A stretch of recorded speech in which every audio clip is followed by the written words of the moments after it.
States of America and to the republic for which it stands, one nation, under God, indivisible, with liberty and justice for all.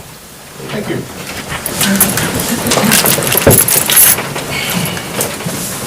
Okay, we have 3 sets of minutes. I'll go right to the guest. John and Kim Kafish.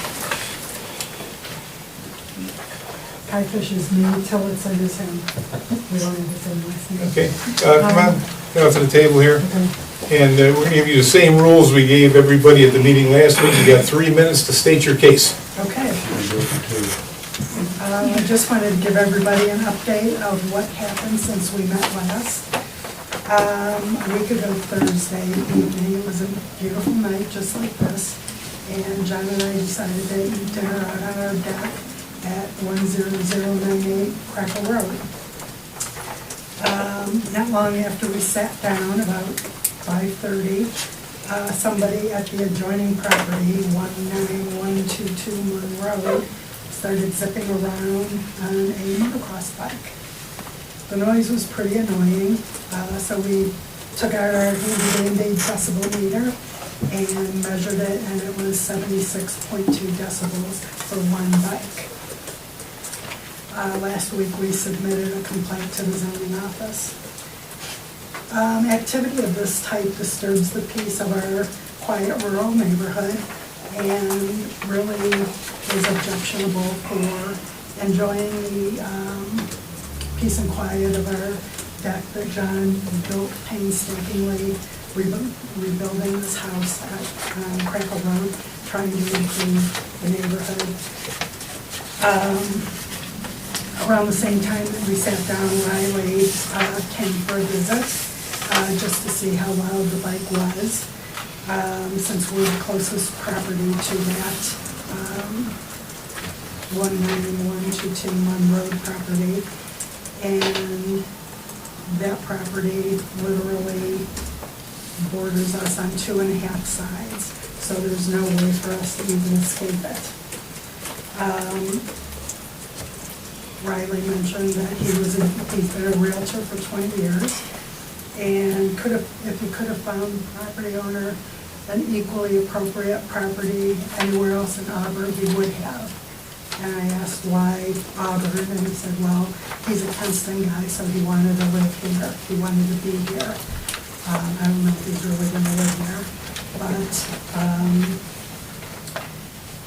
my next question was, as a realtor, who do you think would buy this property if that project moves forward? And I got no response. So I'd like to know, and John is, I'm sure our other neighbors who are here, I'd like to know what the trustees' plan is to protect our property values so that in the event we do want to sell someday, we get a fair price. As we mentioned before, since no plans have been given to zoning, there's nothing we can act on. I would like to ask that you at least be prepared when plans come in. Start formulating a strategy. That's what I would do if I were running the show. I guess my question is, you took that decibel reading, was it a time-weighted average? I mean, did you let it run for like an hour, 2 hours? No, because he was only doing it for about 20 minutes. Okay, so everything on noise levels and stuff like that, as far as I understand, decibel levels is time-weighted average. You wait a certain area for a certain amount of time and a certain decibel before you need hearing protection. That's all I'm asking. And I'm not pro or con on any of that stuff. Well, time is up. We have heard you. You've had your... I guess I have a question. Sure. For Mr. Davis, did you sell him that property? What brought you to that property on that evening? The first person that ever reached out to me, I don't want to pronounce your last name wrong, Mr. Tillotson? Tillotson? He texted me long ago, so I had visited their property once before on a very cold day in maybe December. we spent about an hour together talking hypotheticals, and he was showing me, his property does abut it quite a bit. At the time, you know, there was nothing we could really think about since there was no noise that had been made yet. The reason I went was word had got out that the owner of the adjacent property wanted to see what the noise really was like all the way down to even your development in Waterford. And he had spoke with several people. So first I wanted to see what's it like right next to One Bike. And while he was riding, I said, okay, I got that picture in my mind. I wanted to go down to Edwards and I wanted to go to Waterford. I wanted to hear it for myself, what's it really like. He stopped prior to me getting down that way, but I wanted to go over there because I knew that they were outside and I had been there before, so I wanted to see. It was loud. I mean, it was definitely loud. And if you were on their deck, would you find that an objectionable level of noise? Particularly if there's more than one bike? Beginner, yeah. It doesn't matter, if you find it objectionable, it doesn't meet the zoning resolution. We discussed that last meeting. I'm just curious how you wound up there. Was it by invite of Mr. Everett? And is there some relationship you have with Mr. Everett, or his family, or his businesses? I do not have any relationship with him. The first time I had spoke with him was maybe 6 weeks ago or so, 8 weeks ago. He reached out and said, I don't even remember the context at this point. Did you reach out to any of the other trustees, or just you? I've talked to him before. So this isn't just Riley involved, this is, all of you guys have had some conversation? I have not. You have. Well, I had a conversation because I had requested at the meeting that Frank see if he would be willing to come to a meeting. And Right. he was trying to call Frank to tell him that he would not be coming. He couldn't get a hold of Frank, so he got my number and he called me. And he said that he would not be attending the meeting, but that he would like to send a letter to the trustee, or speak to the trustees. And I said, well, that would be fine, but I requested, why don't you write a letter to the trustees that I can take to, I was going to take it to last week's meeting. And he declined to do the letter at that point in time, but, and I think I mentioned this at the meeting, that he had called me and said he was not going to be sending the letter, and he had no intention of putting the track in anytime in the near future. And that was, I conveyed that at the last meeting. That was my conversation with him. I mean, certainly when he was buying that lot, he could have picked up the 50 acres in the industrial sector next to the quarry on Bunn Road. What would lead him to believe that a residential area would be more appropriate for a racetrack? Can't speak for him, don't know. Well, I tried to be proactive even if it doesn't appear to be. At least with my own ears, my own eyes, boots on the ground, see what we got. Because at the moment, nobody to my knowledge has, I didn't think he had rode much before or prior to. I'm not sure if that's correct, if that's the first time he ever rode there. That was the first time we Okay. witnessed anything. And so I just wanted to gather at least something for my I own appreciate record. you trying to get that information. What's curious to me is that you showed up on the same day that he was doing his little test drive. Yeah, he mentioned several people from Waterford and some people on Munn that he had spoke with. I didn't know recognize any of the names myself. He said from different locations that they would all be able to give him feedback. Really annoying, can't hear you, or whatever in between that. I don't have whatever findings, I didn't follow up. I think it started to rain and he stopped riding and that was the end of the day. And I had somewhere to be. But the only thing that proactively came to mind, I spoke with another gentleman from Waterford. He brought up the Munn Road property, Evergreen Landscaping, what is it? There's one on the east side of the road. Well, over the years, they've built up 20 or 30-foot dirt mounds within the last decade. And Over by the quarry there in the industrial center. across from E-Check. Yeah. And he had mentioned that if you go in there when they're working, it's really loud, but from the road, if you stop, the dirt walls actually do a phenomenal job of cutting the noise. So I did drive by that as well, and I didn't drive in to get a comparison, but you don't hear anything from the road. So then my wheels were turning. If it comes down to one bike as a hobby versus a big track with 10 bikes, is there some compromise at some point? Can he move in hundreds of yards of dirt? Can he do something like Munn Road along the adjacent properties? I don't know. I was just thinking out loud, again, and trying to just get some evidence of what's really going to happen or what's going on. And that was it. I didn't get too far with it, but that's where I'm at currently, Okay. those thought processes. Okay. Can I make a comment? Of course. Okay, Kim, right? Okay, because you said that you were doing the meter and the bike was going around and you had asked Riley what he thought of, if somebody wanted to buy the house as a realtor. I'm a realtor. I was gonna ask you. So as a realtor to realtor, you're showing a buyer and someone is zipping around, or you have 10 bikes zipping around. Are you telling me that that property is gonna be desirable to the buyer that you're showing it to? We're gonna move on. Yeah, we- They're we not. looked it up on Zillow today. Yeah, I'm just- Property is worth. I'm just telling you, and you know it as well as I do, location is everything. And when people purchase a home, they're looking at their neighbors, they're looking at what's around them. And nobody here is safe if you live in Auburn, because I'm telling you right now with drones, everything is drones now. So people look at, okay, what's around me? Oh, what's that? Maybe a mile away, 2 miles away. Well, what is that? Oh, that's a motocross track? Forget it, I'm not moving here. Because if a motocross track is allowed in a residential area, what's next? What else are you gonna let move in here? You can't live your life, you cannot enjoy your life and your property. He should not be allowed to enjoy his property at your expense, period. Okay, Can I make a quick comment?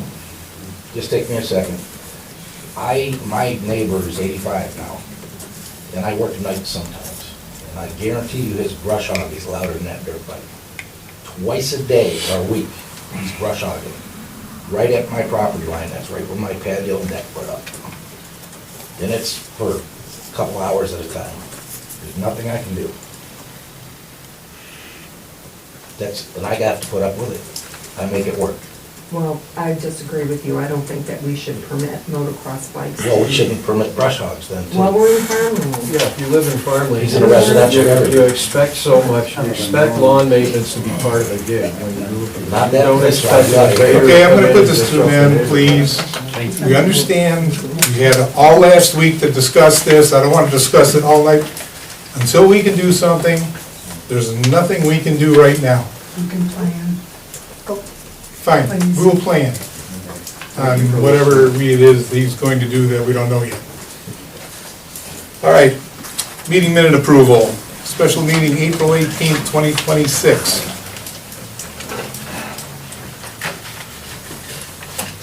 I had no additions or corrections. Motion. I'll make a motion to approve. Second. I did. Not gonna fight him over it, if he said it first, take it. Yeah. I thought Mike, Yeah. did you second it? No, I thirded. So who seconded it? I missed that. Okay. Pay attention. Okay. Yes. Riley? Yes. Michael? Yes. Okay, regular meeting, 4/20/26.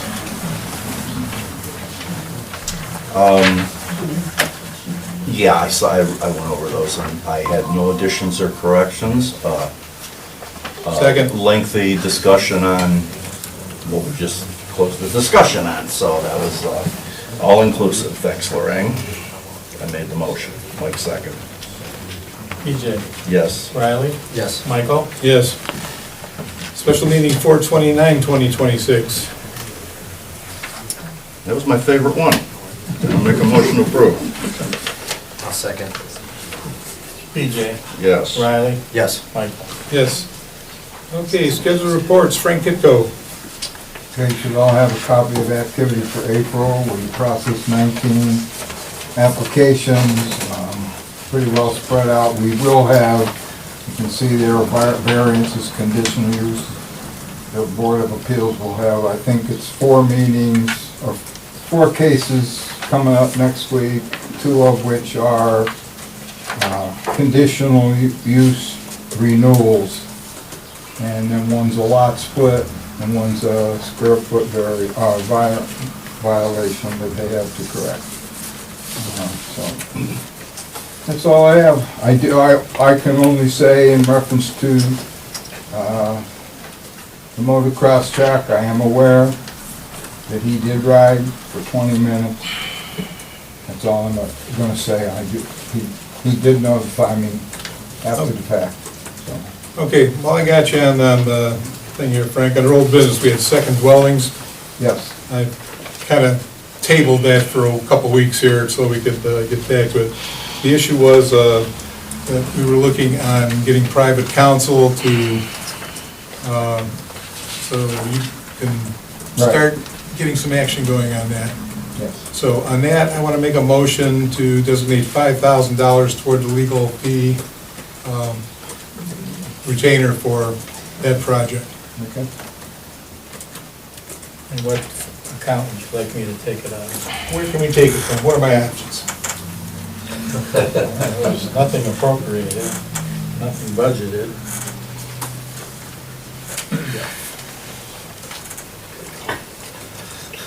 First motion was in, I questioned last time, what happens when you spend $5,000 and there's no end game on it? You just, $5,000 spent for nothing? Possibly. Well, it's in effort to enforce zoning. Well, I understand that, but if you spend $5,000 and you go above that, are we gonna spend another $5,000 to proceed with it? Possibly. It's a big gamble on taxpayers' part. We have to defend zoning. It's easy to say, well, that's just it, let everybody get away with whatever they want, and oh well, there's nothing we can do. This is our only option, we have to take it. And the residents already told you there's no second dwelling. So why are we pursuing it? Who said there was no second dwelling? The resident, because their tenants moved out, correct? You're trying to put them in a position to prove them wrong. Are you gonna prosecute them for falsifying stuff then? I don't know where we're gonna go, that would go to the prosecutor's office. Mike, It's a big gamble. didn't the county already rule on this? The county rules from the vantage point of they would not go against it because they don't agree with our definition of dwelling. They said a dwelling has to have somebody living in it. Well, if there's nobody living in it, by their definition, it's not a dwelling. If somebody is living in it, we don't know because we can't go up there to check it out. So the ruling is to table it and file it, and nothing they're gonna get involved with, correct? They opted not to pursue Okay, it. then why would we go against that? Well, for the same reason that coming down the pike, there might be a proposal for a commercial motocross racetrack over off of Crackle and Mud. Well, this is a case by case. It This case is, already ruled on by the county. but does the township have the, determined to enforce zoning or not? They can be similar. It sounds like apples and oranges, but really not. It's enforcement of zoning. But we're talking money now at this point. Oh, I didn't make that decision for the I prosecutor's agree, office. PJ.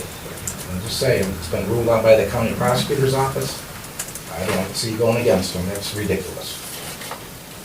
Just because they don't agree with our zoning, whatever it is. Ridiculous. Spend $5,000, my opinion. You got $5,000? Are we spending $5,000 to determine whether there's actually a resident living? No, you're giving the legal What analysis. steps are we looking to take, 10 Frank? grand, might be 15 grand. One, to make sure there's no residents, and two, there's no bathtub, cooking, other than maybe a microwave, no bedroom, no living, no actual living quarters. And if I may say something, this is the first time the prosecutor's office has taken this position. All the previous prosecutors that I have served under, which are quite a few, all gave me that right to do that. So she's the first one that it says, if I want to do that, I have to go above and beyond her. But all the previous prosecutors said we could do it. So, that's all I can say, I mean, we either enforce zoning, and large lot zoning that we have, or we just not enforce it at all, and we won't have any zoning. I mean, you have to draw the line somewhere, that's all I can say. If we let this slide, then something else is gonna slide, it's just gonna keep snowballing, so. But we've done it, I've done it many times before, never had a problem, so. I mean, the people have always complied. Do you have any recommended accounts we could use? Well, I have money appropriated for a reserve fund consultant and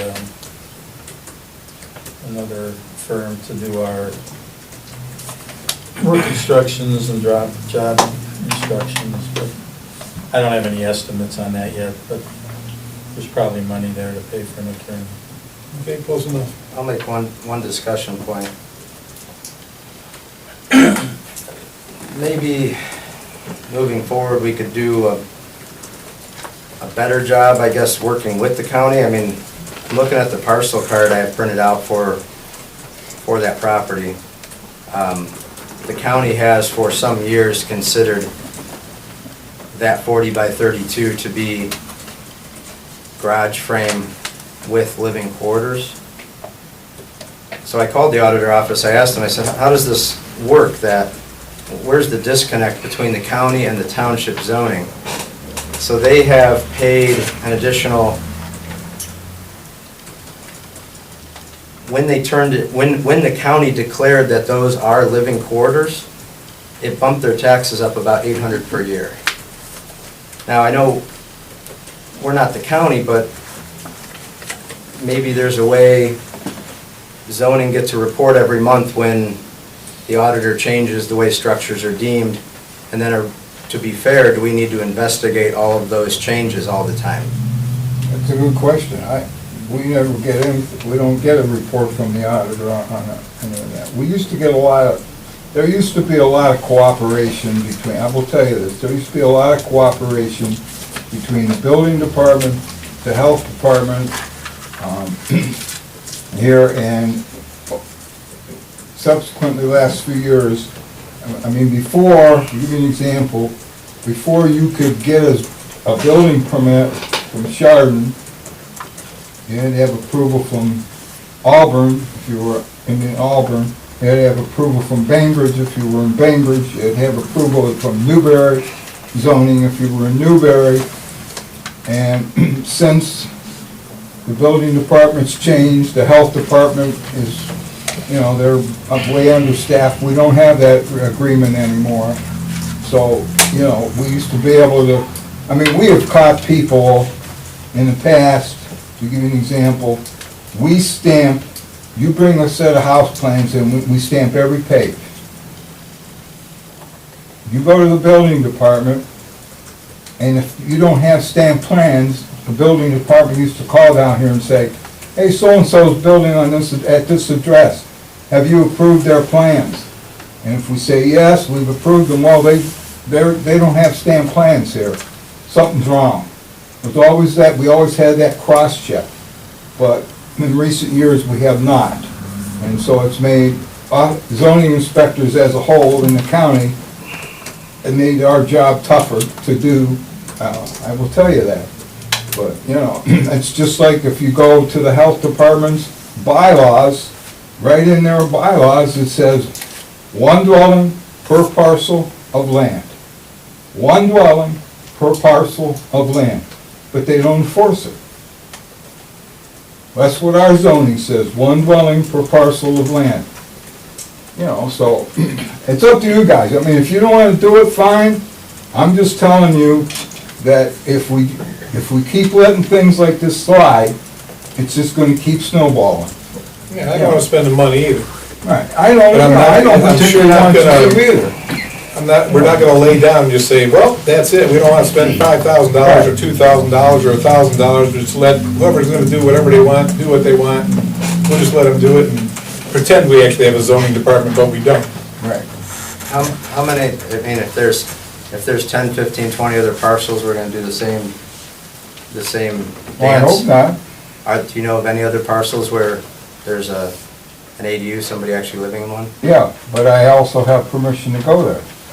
And did They you, have not refused me permission to go. They have said, you can come and check it out. I said, okay. somebody's living there though? Was living there. They're not anymore.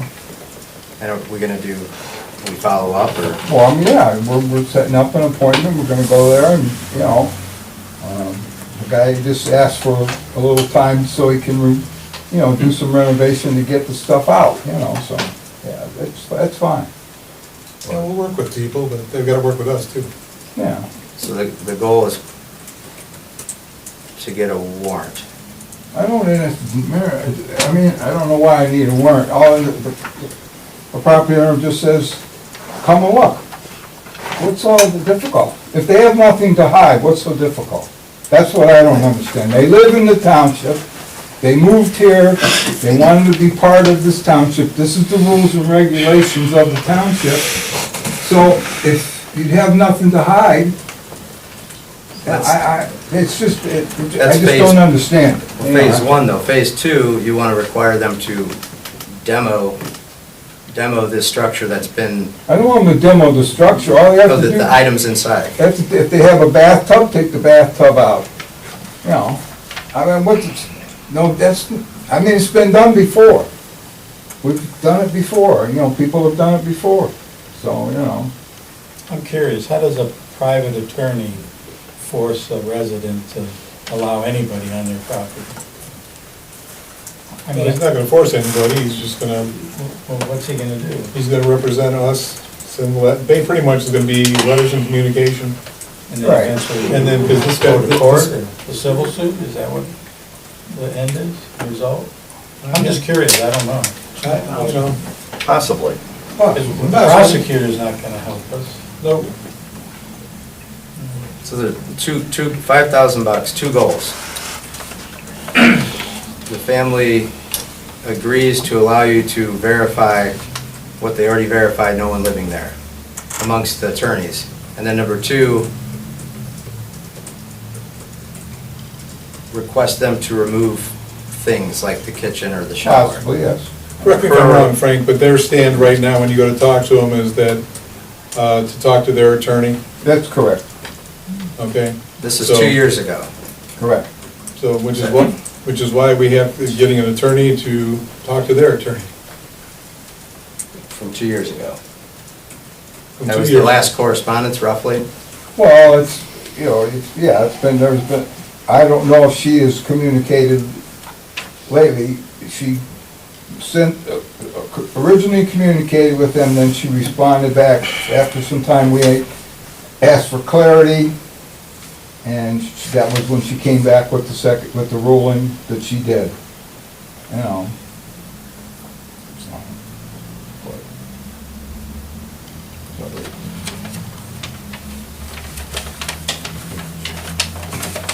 I'll call for a vote.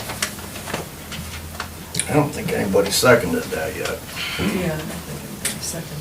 which I will. PJ, Yes. Riley, No. Michael. Yes.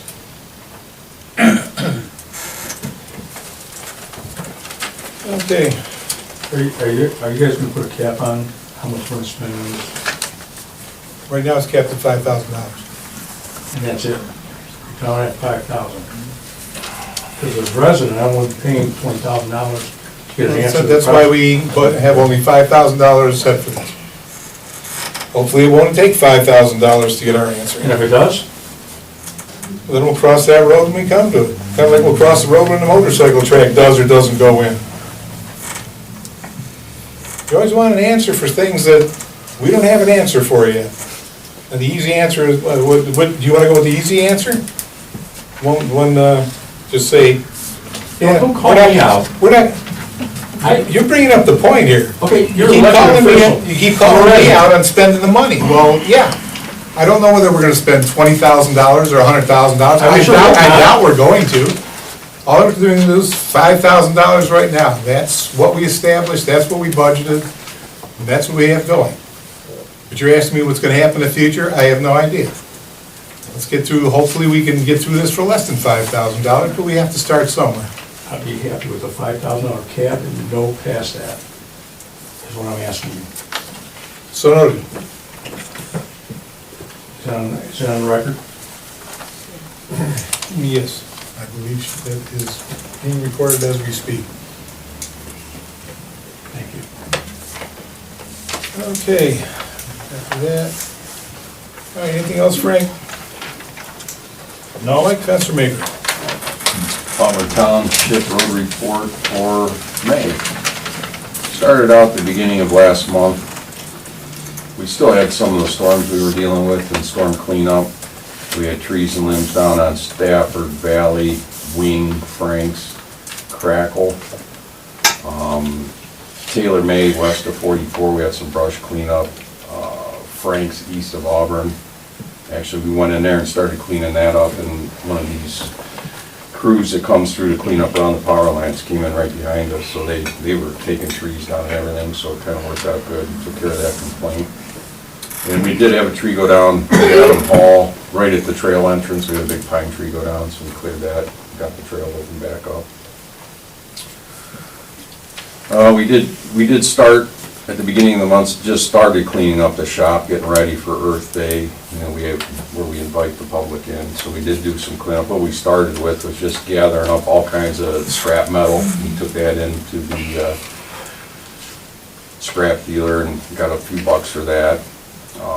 PJ, Dan and I had a meeting with the engineers for the bid openings on the capital improvement projects. That was pretty interesting, the program they use, and when the bids come in, we got to see all that. And low bid. Once the bids came in, they have to go through all the paperwork, make sure everything's in order. And they really look through everything before they suggest who they would like to have, their suggestion for the contractor. We did reinstall the AEDs at the park. They started sports up there again and wanted that installed. We took it down and had it at our shop for the winter time. We had Any a maintenance or anything that has to be done to that? we made sure it charged up, put it on the charger for several days and made sure it held the charge. That's all we did. Depends when the beds are dated. Is it checked monthly? I don't think they're checking it every month, but I think they're checking it pretty often. Isn't that required to be checked every month? I know where I work at, they check it every month. I can't answer that, Jim, but I can check into it. Yeah, for check you. into that, see if there's a recommended maintenance. There's a schedule. program that you put out, I just don't know it off the top of my head. Okay, no problem. We did have a resident request a no outlet sign on Moreland, right at Stafford, so we did install a sign for them. Went up to the park and we graded out and filled some of the holes in the parking lot up there. Riverwood, for some reason, the sign was down, we get it back up, and then they stole the Riverwood sign, so we replaced that. I don't know why they like that sign, but we did do that. Our lifts that lift the trucks so we could work on them needed recertified. We had somebody come in and go through them and recertify those. And then he gave us some suggestions on some maintenance things that needed done, and basically that boils down to some surface rust. We cleaned all the surface rust off, and we're gonna paint them, nothing, very, very light rust and some painting, so they're all cleaned up. We just gotta get some paint on them. We did get truck 18 back from the shop. It had some fuel pressure issues. Just sitting there idling, the fuel pressure was it was varying from like 30 to 60, and it would just not hold pressure. And they found a manifold that basically everything bolted to. They had a used one they put on the truck. They tried it, and it was holding pressure, so they ordered the correct one. They had a heater in it that ours had that the used one they put on didn't have, so that's back and then up and running again. And then we did continue to clean the shop for Earth Day, and we set up chairs and tables. for the groups that participate. Mike could probably tell you, what did we cook, over 100 hot dogs, is that right? For that? 4 packs of 24, so 96. Almost 100 hot dogs, so we had. Mostly scouts, but we had a nice turnout Yeah, this we year. did. Weather wasn't good, but a lot of It people. was a little drizzly in the morning and cleared out. We had several people come and turn out. It filled, just about filled a 10-yard dumpster. We just walked around the, I did, while you're on the topic, I wanted to thank you and your department for, coming out and helping out with that, and 4-H, the scouts, and we had just some individuals that came with one child, and they were going out as a seven, so we kind of tried to put those in with groups so they wouldn't be out alone, but it's nice, you know. very we have good turnout. The public comes in, you get to talk to them, and it's just a nice event. Yeah, and you said we filled the whole dumpster, so. It was pretty full. The pick of the day I helped, I wish I would've grabbed her name, but on Valley, her and her daughters found an entire tube TV. So I don't know when the last time people were using tube TVs, but it might have been there a while. I don't know, maybe a 20-incher, and the glass all blown out. They picked up every piece of glass, and I took it in my truck, so it wasn't in their car. And so that was probably the most interesting find of the day. We did go up and pick up materials for the cemetery footers, which would be boards and concrete. And I was off last week. I think the guys got, I believe it was 6 footers poured. I don't know exact numbers, but I think it was around 6 they got poured. And then as the weather permits, they did work up there today to try to grade out the newer graves that needed seeded and ground up and graded out. They did work at that today. I think it's in pretty good shape, but as the weather permits, we will go up there and make sure that cemetery's in good shape for Memorial Day. Speaking of Memorial Day, we'll get all the flags put up on Washington Street, be lined with flags. We did start some ditching projects. We did have a few dry days a couple weeks ago. I did some ditching on Moreland. We did some berm and ditching on Franks Road near Munn. We started ditching did some ditching on Stafford west of Valley and Stafford east of Messenger. I did get a chance to get out and rate all the roads. Surprisingly, the ratings, the rough winters we've had, you would think that they'd really be dropping in ratings, but it wasn't horrible. I'd say maybe 10% to 20% drop the rating, but a lot of the ratings that we use are from the county, and a lot of the roads were like in between. To me, they were like 3.5 or 4.5, which I don't do, so I got to pick a number. But they weren't quite as bad as I expected from that real cold weather we had. All the signs, they finished inspecting all the signs and developed a sign checklist. And each guy basically we set it up so that each plow route has a sign checklist, so they can go out, it's in order, when they run the route, they can check off if the sign's there or not, basically. So that's all been developed and done. Good. That's for Otarma. They recommended we do that, and that's done. We'll let Mr. McEwen know. Yeah, he'll be happy. I did attend a superintendent meeting. It was at Newberry. It was called like the Eastern Geauga Superintendents Meeting. I don't know why they narrowed it down to Eastern Geauga Superintendents. Everybody's invited, but it was a nice way to meet the other superintendents, talk about issues in the township and how they deal with them. It was just a networking and just go over, ideas and how they're handling different issues. It was kind of nice to meet all the other guys and get phone numbers, and they wanted emails and phone numbers so we could all communicate if they want. And that's something that they talked about at the OTA meeting.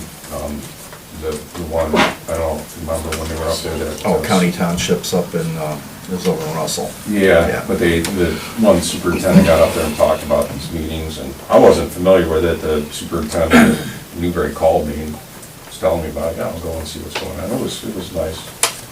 Nice way to meet some of the guys. And did talk a lot about how they handle different situations. I guess our focus right now at this point, is get ready for Memorial Day. And then after that, it's going to be senior large item days coming up. We gotta get ready for that. focus. Okay, Mike, one thing that I had on my list of things tonight was, we've been for years now hiring a couple, 3 part-time guys for cleanup day. I don't know if you're using them for senior pickup too, were you? Okay, We do. want to do that again? Absolutely. We gotta run this past fiscal officer here, so these will be totally part-time hires for I mean, we use X. one, what's his name down there in Mont? Freddie Fred. Deeds. We use Freddie Dietz every year, and I know he's good to have because he knows where everybody's at. I mean, can't see, but he can tell you right where somebody's at. And it's nice to put him with somebody that's not real familiar. That's for the senior pickups. We use him for senior pickup, and we use him for large item day too. And we were short-handed at large item day last year. We That have, was, and again this year, a Yeah, little bit. yeah, so we could use, Usually we try to get a couple to help out if somebody wants to help. We use Fred and then another person if they want to help. so not only do you get the first look, I'm gonna make a pitch for it here. Not only do you get a first look at all this fine items that we get up there, cleanup day, you can get paid for it too. Right. So, yeah, we had 2 guys in one, guy in each loader, there's 2 loaders running. So we can kind of double up, and of course, things are going different direction, tires here, steel there, out and out garbage over here. And we had one crew, it was just Nathan and I then for the first 3 hours, I think, last year, which, that's hustling. That's when you got just 2 guys throwing stuff, and you get 16-foot trailers of garbage coming in. It's a lot of work. It's some work, yes it is. So, anybody wants to contribute and pitch in on cleanup day, you can get paid for it. We'd appreciate the help. Is there some liability in terms of, We try not to hurt anybody. pardon me? We try not to hurt anybody.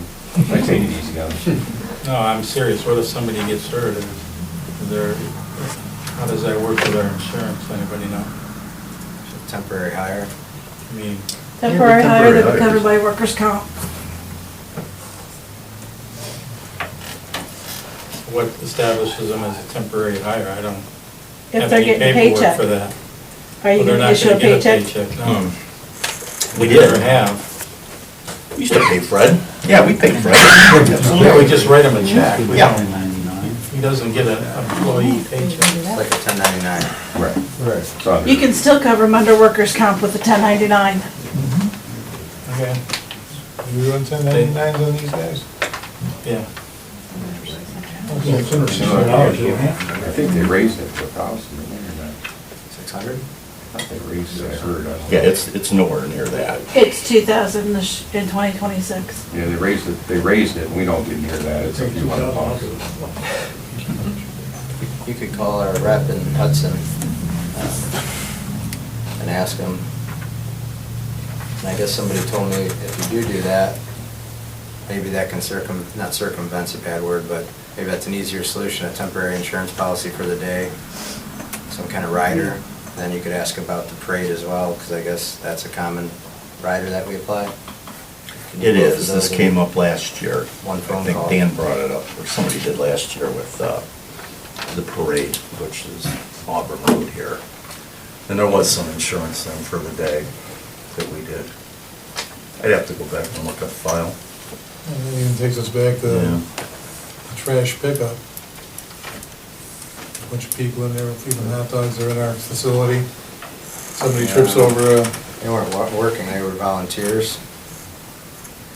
I'm just saying it's something to look at the whole package of where we use this type of people and see what would be the best thing overall that we could do to cover ourselves for all the various instances that come up.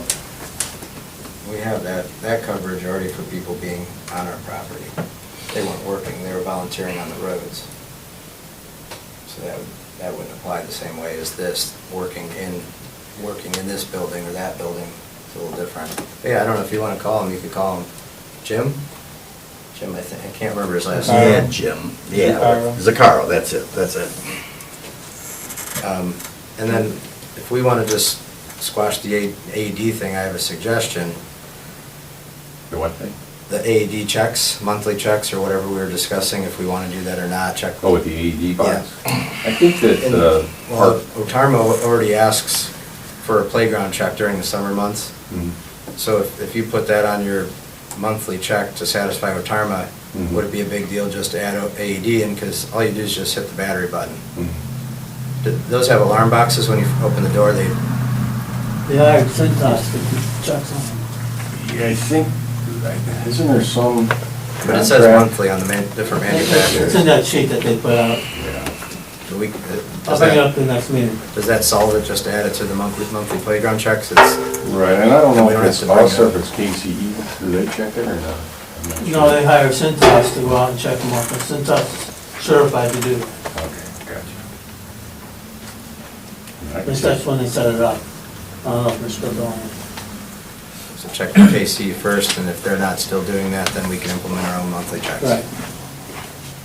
We're not fire professional, be certified doing that?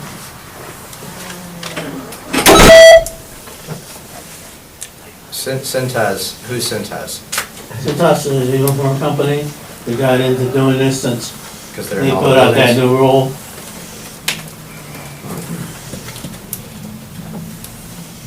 Playgrounds are supposed to be certified to check those too. By the- Cintas is doing that too?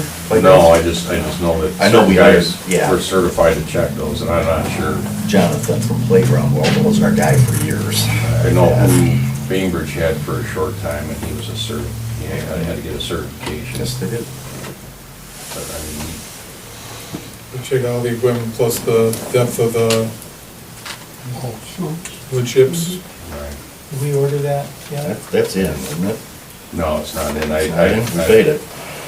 You paid the bill? We've got a bill, no. we got No, a- we didn't pay, we got a Yeah, requisition. requisition. Oh, yeah. No, I called them and told them to get us on the list and let me know, when they were gonna get up there, because I have to pull some of the bollards out so they can get the trucks in there. And they do the installation.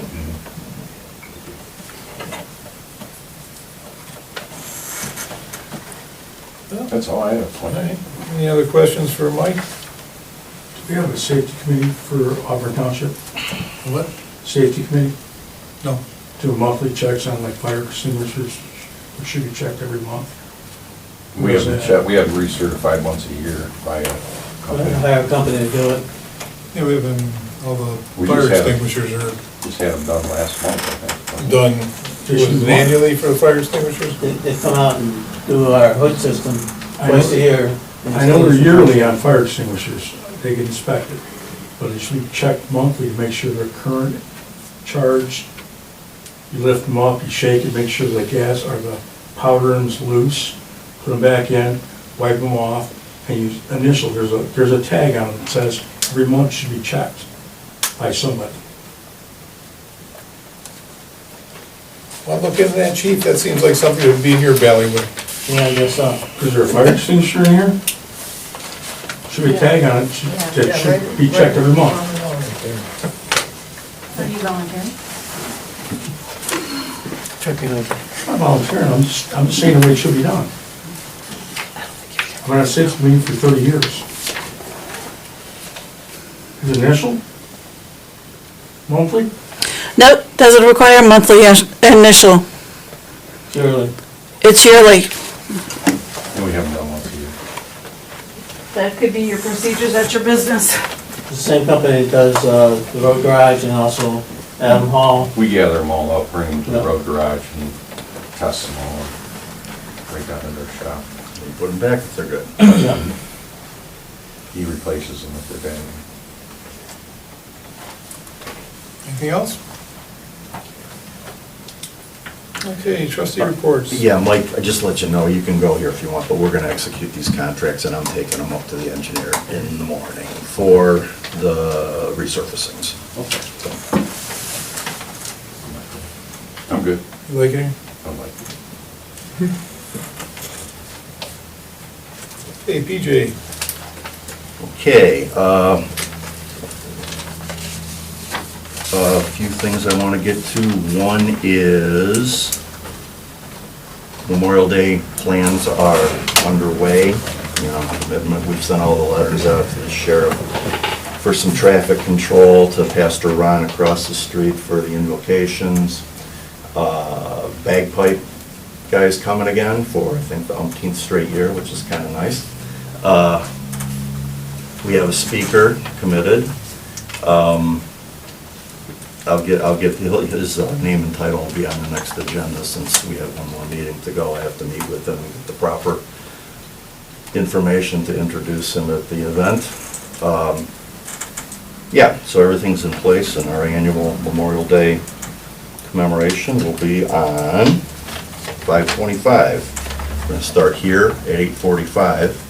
We lay a wreath, do a short event, and then we move the entire thing up to Adam Hall, which is the primary part of the event, where we read all the names of every Auburn veteran and every conflict or war over the course of our history.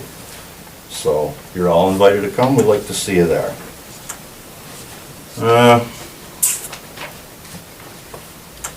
Got a call up here today from a resident that wants to make sure he gets up there to vote at Adam Hall. By the way, the parking lot looks really good up there. You did do a good job. And he did pick up the cones tonight, so it's all open again. They wanted to know if we have any assistance for someone that would need a wheelchair, which we don't, and neither does the Board of Elections, and I'm sure they would say, no, we don't have room to store that kind of thing. They have provisions for. To come outside. To come outside, Yes, yeah. I don't know. I have, as many of you are aware here, we lost my 95-year-old dad a few months back, and he had quite the collection of those rollators. They're not really a wheelchair, but they're a seat on wheels. And the best-looking one I have still remaining, I took it up to Adam Hall, and if somebody wants to use it, use it. I guess I could call that a donation in memory of Bob Kavanaugh. So maybe keep it in the storage room back there for if the situation comes up. So it's sitting up there at Adam Hall, ready for him tomorrow, if they choose to use it. Tell him to blink his high beams and beep when he pulls in, and maybe, Yeah, they'll find it. They'll find it there. It's bright red, it's like a fire engine. no, to get someone to go out and help him, so they bring it to him. Yeah, they do come out, but I guess how that works is you have, the poll worker has to come out, at least 3 people have to come out, the poll worker and a Democrat and a Republican. So it's quite an operation to do the parking lot voting, but it does happen, you're right. Somebody was trying to change the light bulb. Yeah. Just put a sign out, beep for service, like a gas station. I think they were always accommodating for my dad up there. They were pretty good with him, and I'm sure they are with all the other seniors that come up and need help.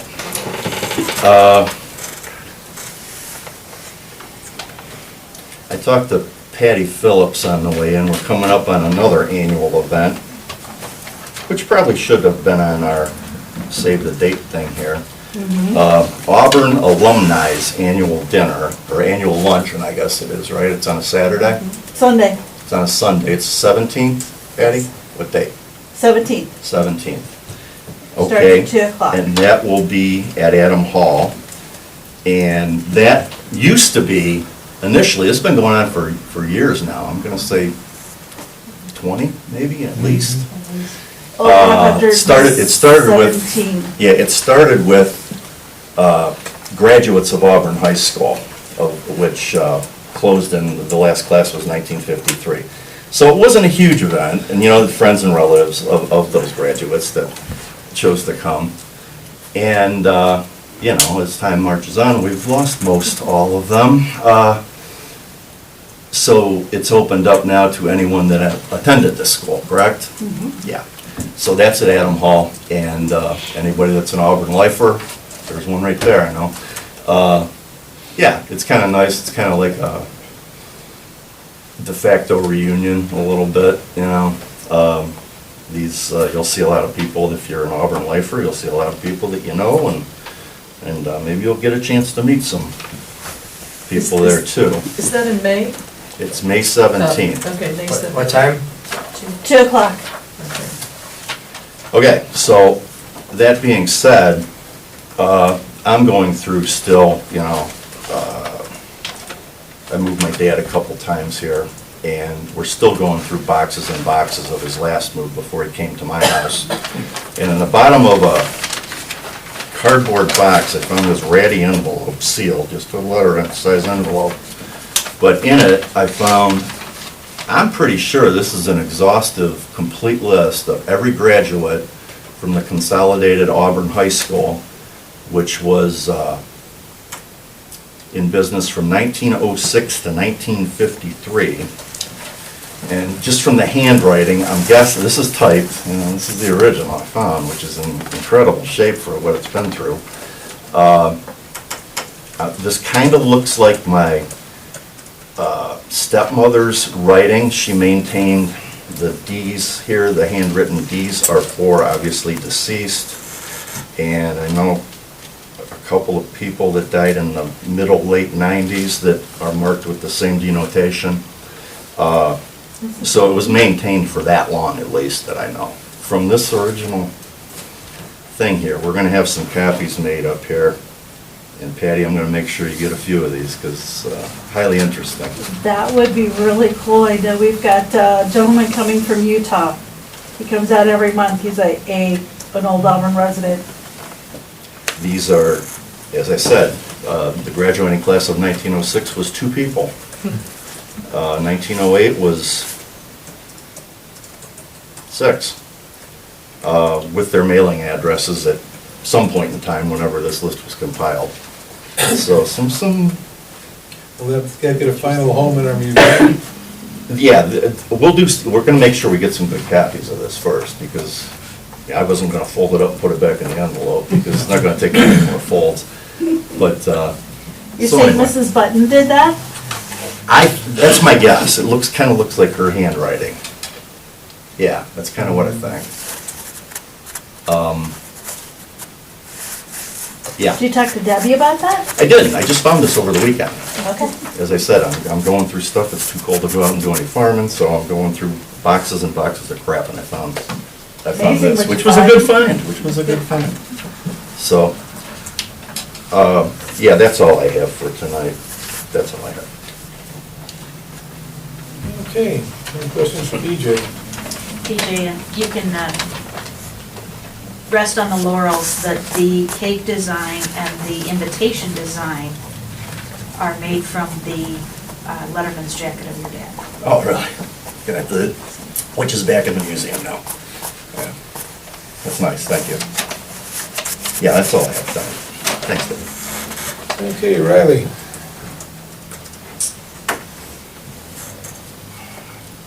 So the most important thing I'd like to get through here, if you noticed, we have a microphone hanging from the ceiling now, and some of you, I don't know if you saw on the wall behind you, that camera from a website can actually be moved and dialed in.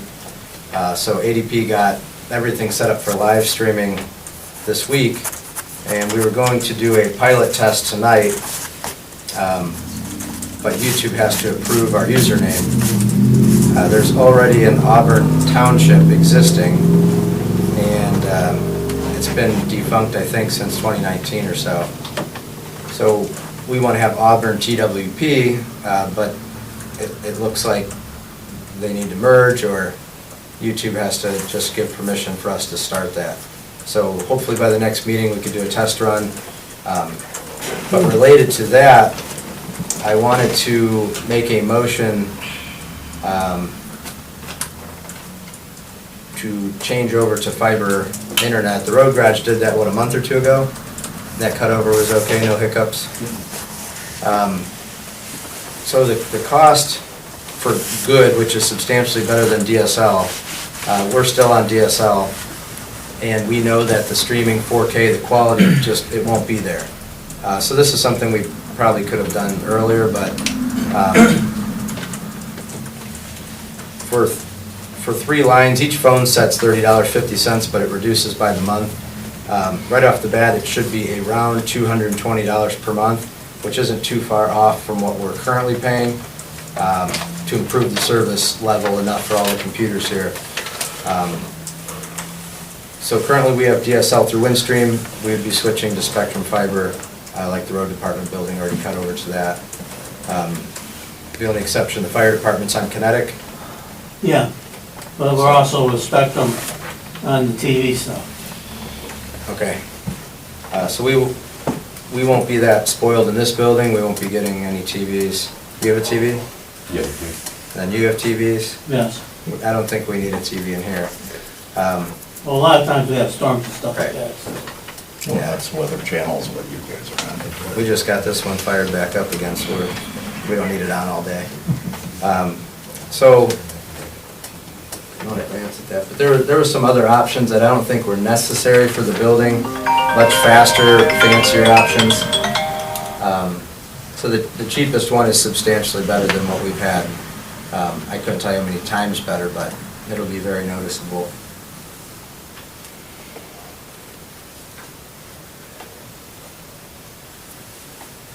Yeah, I'd say go with the, go with the good, and we can always upgrade later on if We can always upgrade, For what yeah. we're doing, Is this I mean, what ADP recommended, this did that? I mean, if Correct. we're running off a 50-year-old phone line now, any type of fiber optic should be infinitely better. If we don't, it'll only be very low resolution, and the camera on that's capable of 4K or better, and to achieve that, because it streams live to YouTube, we need the surface level to be higher as well. But it's pretty normal to get off DSL if you can. On the other hand, if we got our pie holes on there, the grainier the better. Yeah, there's that. So I'd like to make the motion, and after, well, there should be no tax, but the exact number, if we do 3 lines, assuming that's really all we need, zoning, fiscal office, and secretary. That's how I came up with the number for 220. Now, I guess if we need more or less, that number will change. But as of today, that should be the approximate cost. So I would like to motion to make the change from DSL to Spectrum Fiber at the approximate cost of $220 per month. That's it. PJ, Yes. Riley, Yes. Michael? Yes. Okay. So a few months ago at Adam Hall, I was notified that the old ballast lights are very sensitive to the cold now. They're pretty much going bad. I didn't get a quote at the time. The quote didn't come back in, so I checked with another vendor, a local vendor, and they gave us, even when it was warm out the other day, one side was still off. So they're cycling, they're pretty much shot. So a local electrician gave us 2 quotes. The first is they can reuse the housings to save money. And the housings they're just weatherproof housings. They take the old guts of the system out, and then they direct wire in new sockets and put LED bulbs in. That's at the cost of $388.12. And there's another option to take the light fixtures out altogether and put in LED light fixtures as replacements at $545.98. And where's this at? Out here? Adam Hall, the sign lights on Adam Hall. I actually like the cheaper option better, for the main reason bulbs are very cheap to replace. But if we go with fixtures, they're permanent LEDs. And if one of them malfunctions like you have at your house, you're buying a whole new fixture. I don't know if that's their plan, but I think just being able to throw bulbs in is a much safer option, considering that the housings are okay.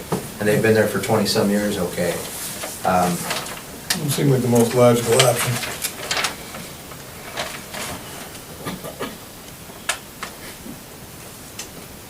I was hoping this summer, it might have not mattered because it's warmer out, but they're still cycling and going out, so something has to happen. And if it's not the bulbs themselves that are failing, there's ballast in there that are now pushing 20 years that. Like I said, for $388, we'll pay for that electricity, you know. Yeah, I don't know what it'll say. It might take a while to pay it off, but we will save electricity. It will ultimately pay itself off. Yeah. So I'll make the motion to have Mark's Electric, they're in Chagrin Falls, actually Auburn, at the amount of $388.12 to remove the halides and replace with LED screw-in bulbs. A second. PJ, Yes. Riley, Yes. Michael? Yes.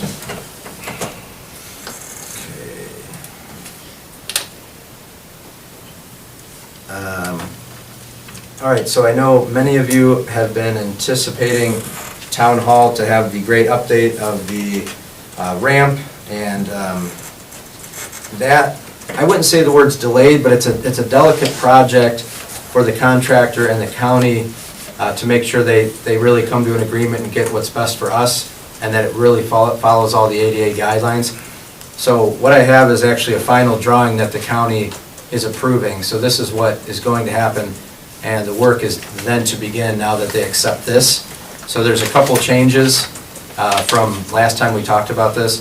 The main one,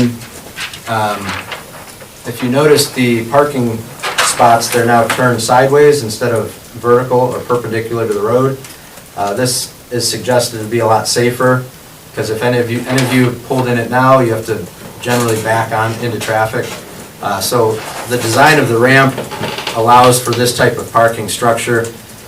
In this photo, this is a van, so you get out to the passenger side with the wheelchair and the ramp generally, and then it shows a car as well. When you open the door, you can go onto the ramp.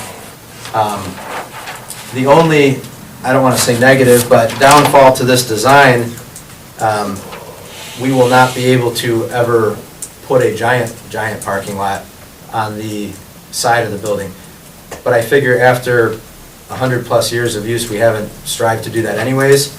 And the cost factor would be, the whole ramp would be redesigned to run down the building at that point, and you really wouldn't pick up a lot of spaces, maybe 4. So this would... Most people park over there. Yeah, Correct. that's the reason for the the sidewalks sidewalk. to go over there. This is mainly going to be for handicap use, at least half of the spots, and there will be 2 for dropping stuff off or regular parking as well.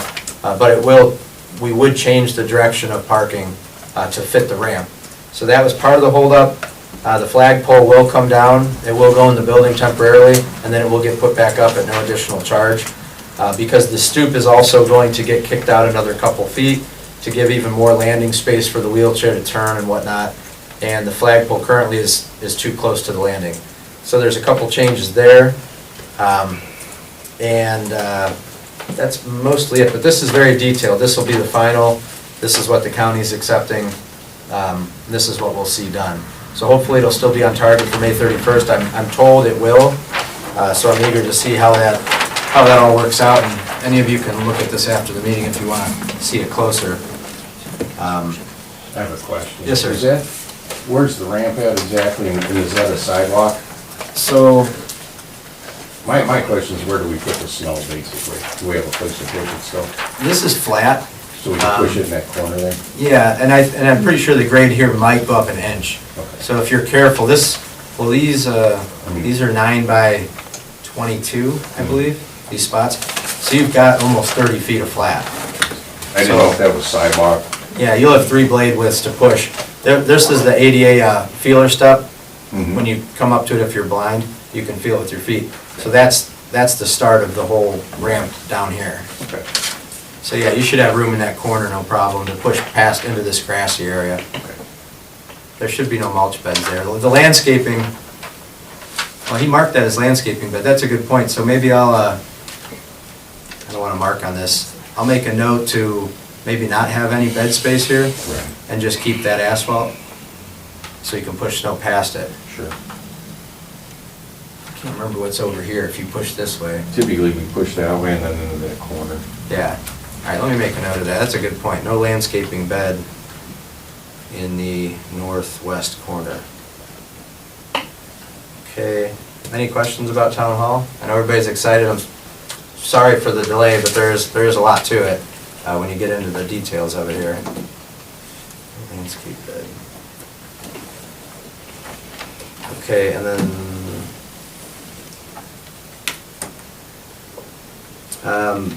Geauga Soil and Water, you may remember they did hold, they rented out Adam Hall for several days. They had chainsaw classes. I went and saw up at the cemetery what they were doing, a lot of orange safety helmets. Everybody was having fun. They cut down a lot of trees for us, which we're going to do anyways at some point to extend the cemetery, so that's why they work back there. But no problems, everything went really smooth, and Soil and Water was very excited that they got to hold it in Auburn. So that was fun to see that get done.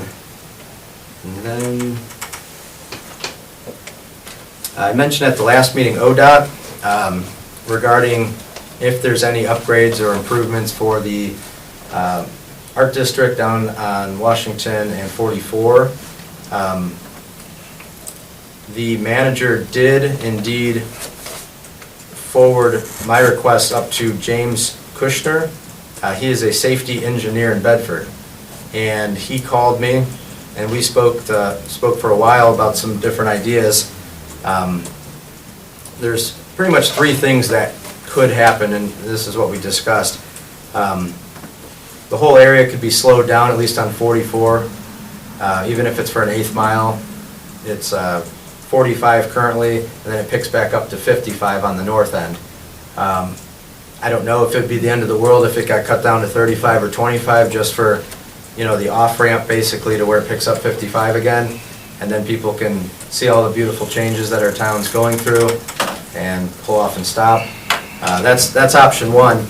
So Mr. Kushner asked, as a board, we would put together a simple letter on our letterhead asking for a speed study in that area. I have not constructed the letter yet. I wanted to bring it up tonight. So that's option one. And there's no guarantees with any of this, but it gets something in process. Number two, probably the most difficult option are pedestrian signal crosswalks. He said it's not out of the question, just where would it best serve, people park across from the Auburn Inn. You've got the new coffee shop in Hoffs where there's a lot of leapfrog back and forth. That would be too much having multiple crosswalks. But he did ask that we do a second separate letter asking, and they do apparently another study about crosswalks and see if it's feasible, or at what point should we have one.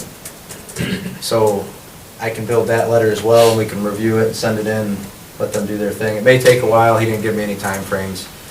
It'll take a while, it's ODOT. We have to start somewhere, though. There's a template here for requesting a speed study, which we just did on Moon Road, the length of the township. So it's, and they just posted those from what I hear at 50, 55. Yeah. 50. I already got a comment on that too. Couldn't you get 45? I said we tried, But, yeah, so there's a template here. It's going to be up and running here pretty soon, so that'll give them a better indication of, what's going to be going on at that intersection once they're up to speed. Is there any sidewalks down there? The third option, the third item we could look into, which is interesting, so sidewalks can be installed anytime with ODOT approval, it's called. It's just a right-of-way permit is how they describe it. He said they're pretty generous about that.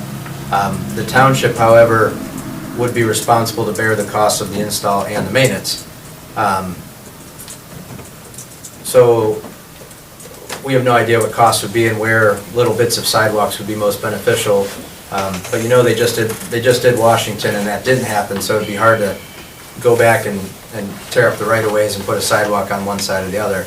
But 44, a couple stretches of sidewalk probably wouldn't be a terrible idea, but again, we would need quotes on that. But it's interesting to know that it's not that complicated, I guess, to do it. So that's option 3. And that's it for the safety ODOT stuff down there. And then lastly, I'll just mix in, because this is the start of May, so in April we wanted to make our first attempt at a cemetery report, and Mark Sturm did put something together here, so I'll read it since he's not in attendance. There were no interments. There's one tentative ash interment for May 30th. One grave site was sold. 6 footers were poured. One in Maple Shade, 5 in Shady Side. We, Mark, myself, Miss Sarah Perry from ADP, we've had several meetings at the cemetery here in the building. Mrs. Perry is doing a phenomenal job cutting us over to the new system. We've had maps out. She's already made us a beautiful map that we can use. And pretty quickly, I think there could be some training and pilot examples to show you. So she's wrapping that up pretty well. But she has a lot of time into it, double checking our records, and we've all been working really hard to figure out how it all really works. So that is actually really exciting. And then grave site repairs will commence when the weather cooperates and the ground dries out.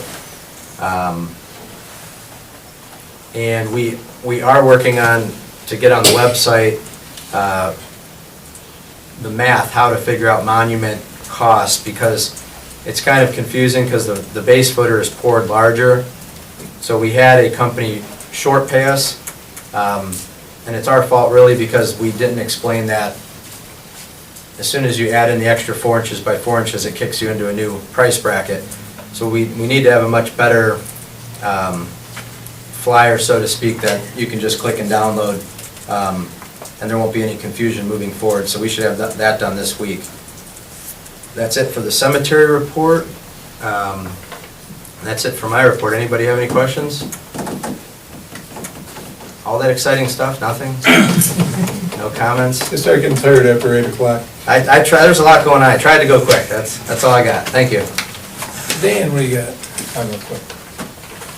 Okay, since our last meeting, April 20th, I processed 4 electronic payments totaling $20,561.19 and 18 warrants for $69,344.30, totaling $89,905.49.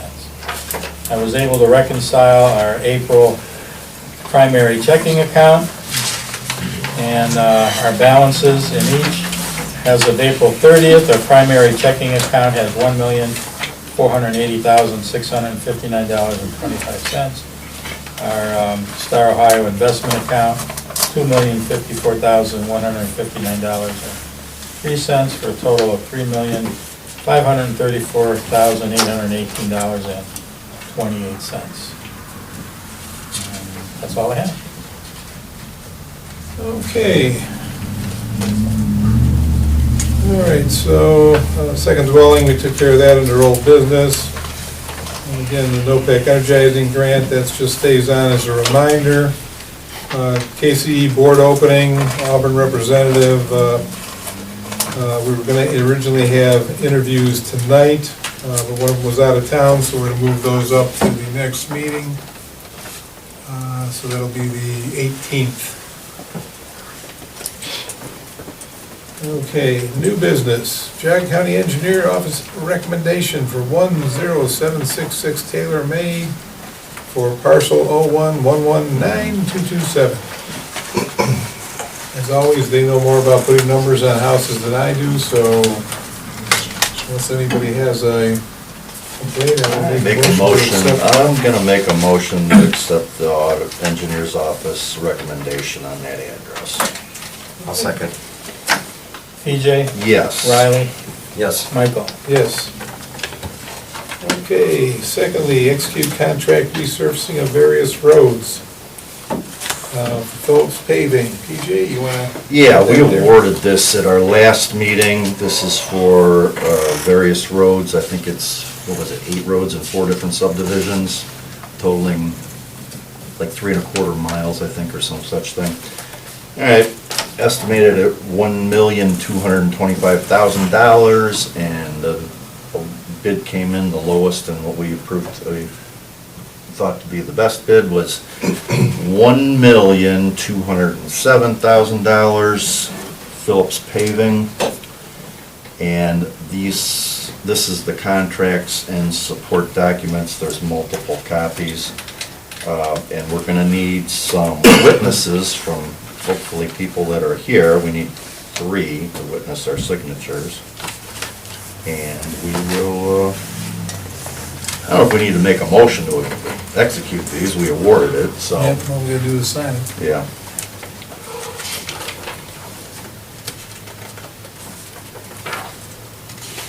Okay. And then I'm gonna take these up, I'm gonna keep the envelope here, I'll take them up tomorrow. I gotta go up that direction anyhow.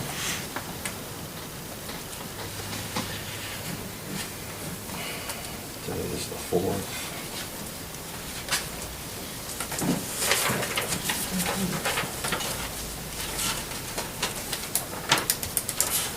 All right. Patio Bar and Grill, agreed judgment entry, 30 days past, second notice to comply. Okay, we are got a letter from their attorney, and I'll read it so you know what they're proposing. It's Dear Mr. Troy, as you're aware, I represent the Patio Bar and Grill and the Patio Real Estate Holding Company.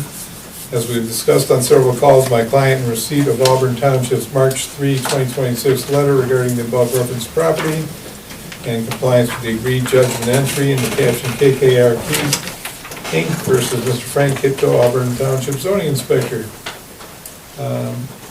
Based on our conversations and further discussion with my client, we are proposing the following to resolve the alleged violations of the AJA as outlined in the township's March 3 letter.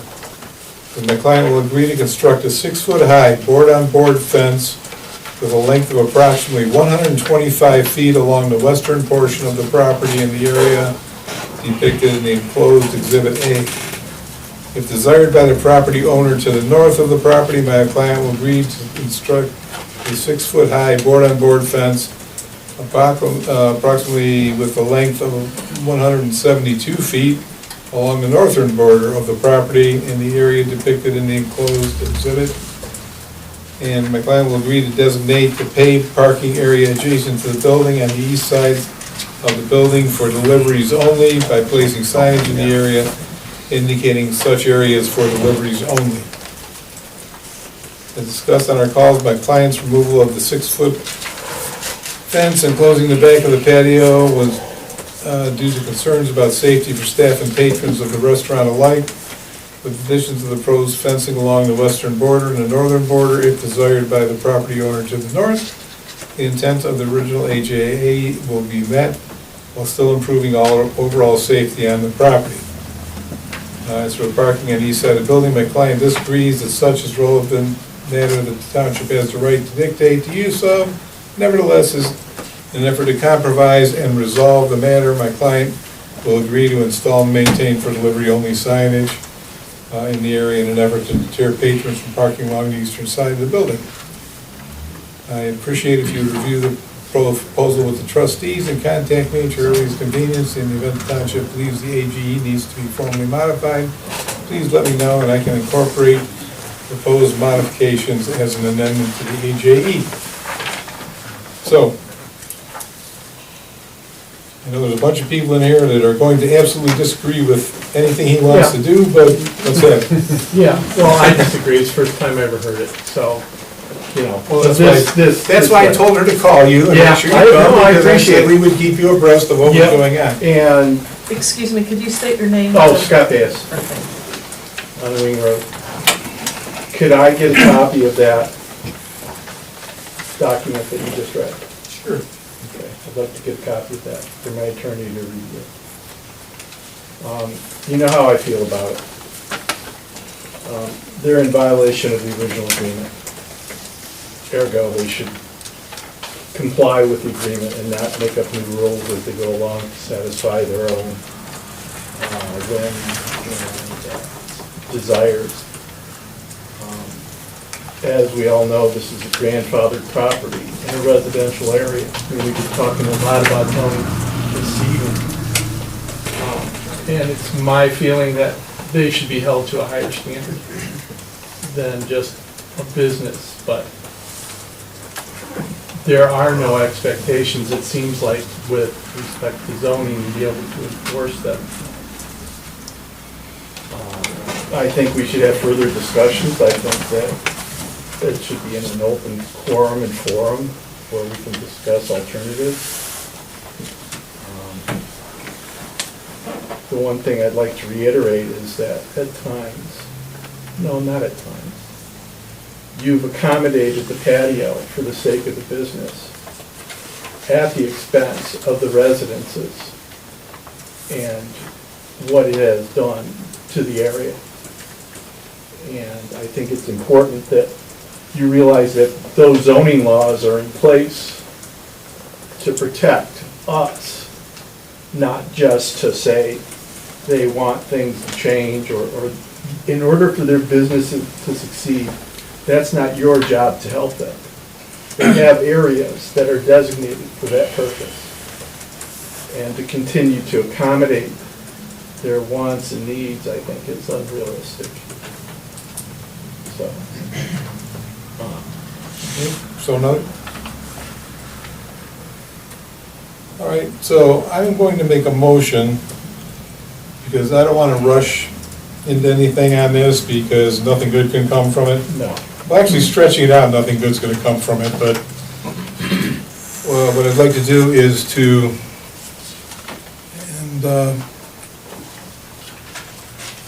delay any action regarding the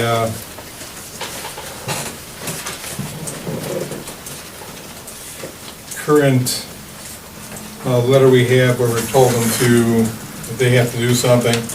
Since we are now going to talk and negotiate, we have to put that on hold because we're obviously not going to do anything with that now.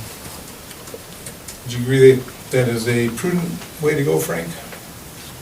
In the short term? As long as the other, if you do decide to modify, don't forget to include the rest of the original judgment entry about the music and. Oh, yeah, that's all, that will. Don't forget that. That will never go away. Yeah, Like I okay. said, really the only change we're looking at is to keep the short fence inside and to accommodate that, they're gonna put 6-foot fence around the perimeter, around the virtual perimeter, so, all right.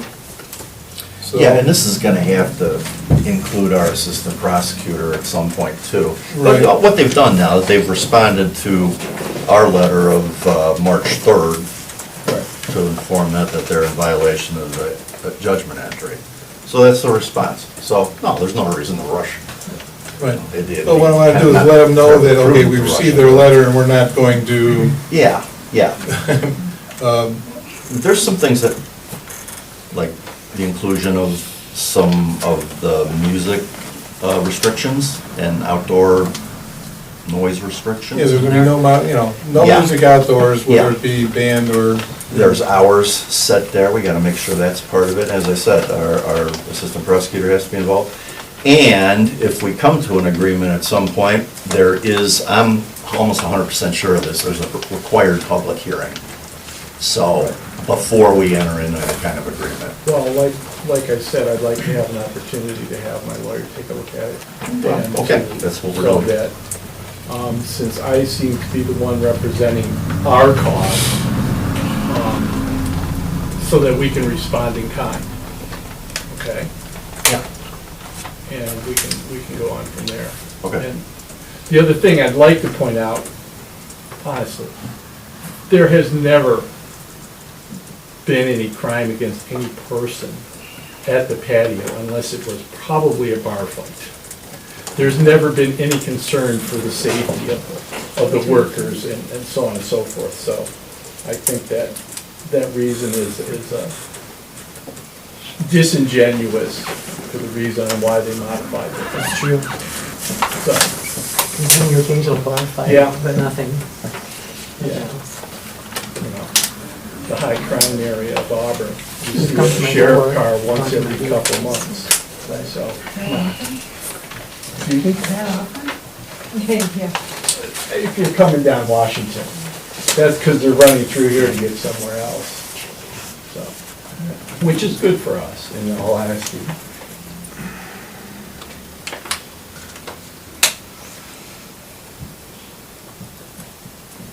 Can I give you my email so that you can send me a PDF copy of that?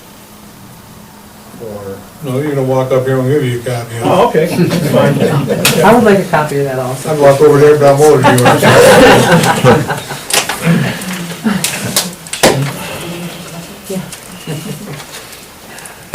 She's younger than I am. There we go. Make two. Delegate. Yeah, Lorraine. Just this one? Yeah, just, Who's the law firm that's representing it? Lorraine. Anyone else, please? Going once. We got four. Four? Got four? Do we hear five?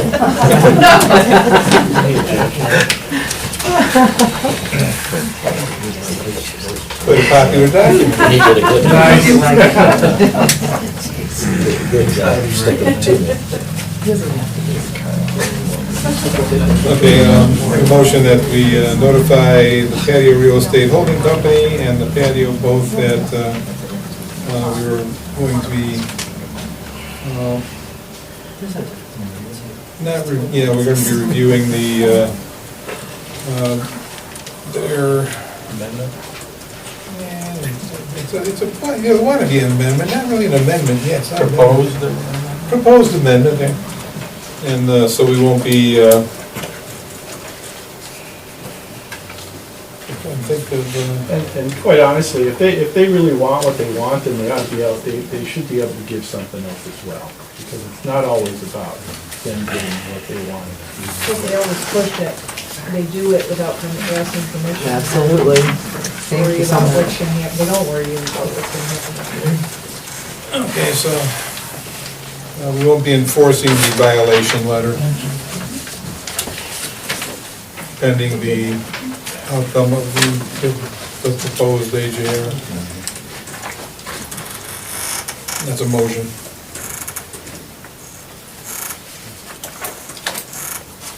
Oh, I'll second that motion. PJ? Yes. Riley? Yes. Michael? Yes.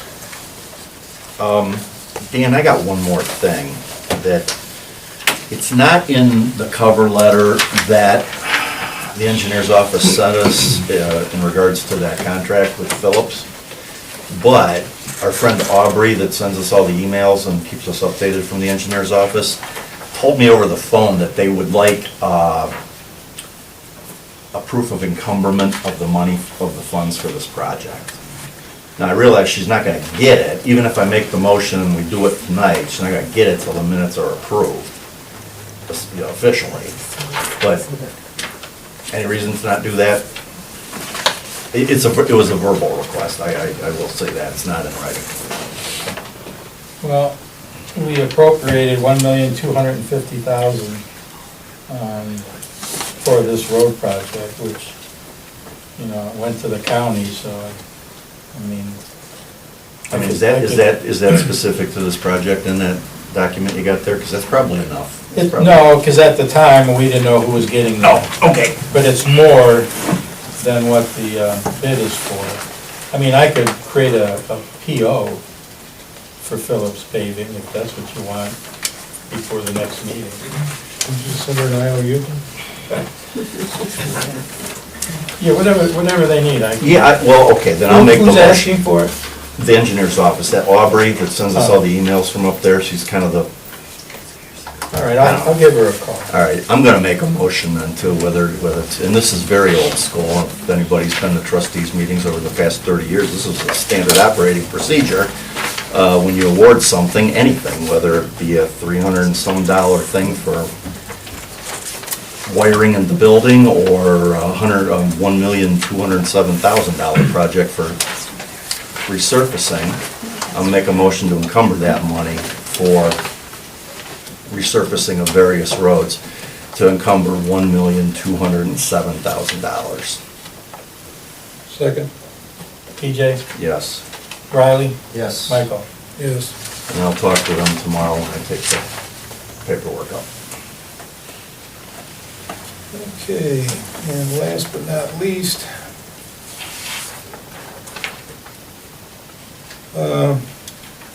social media policy for the content creator and manager.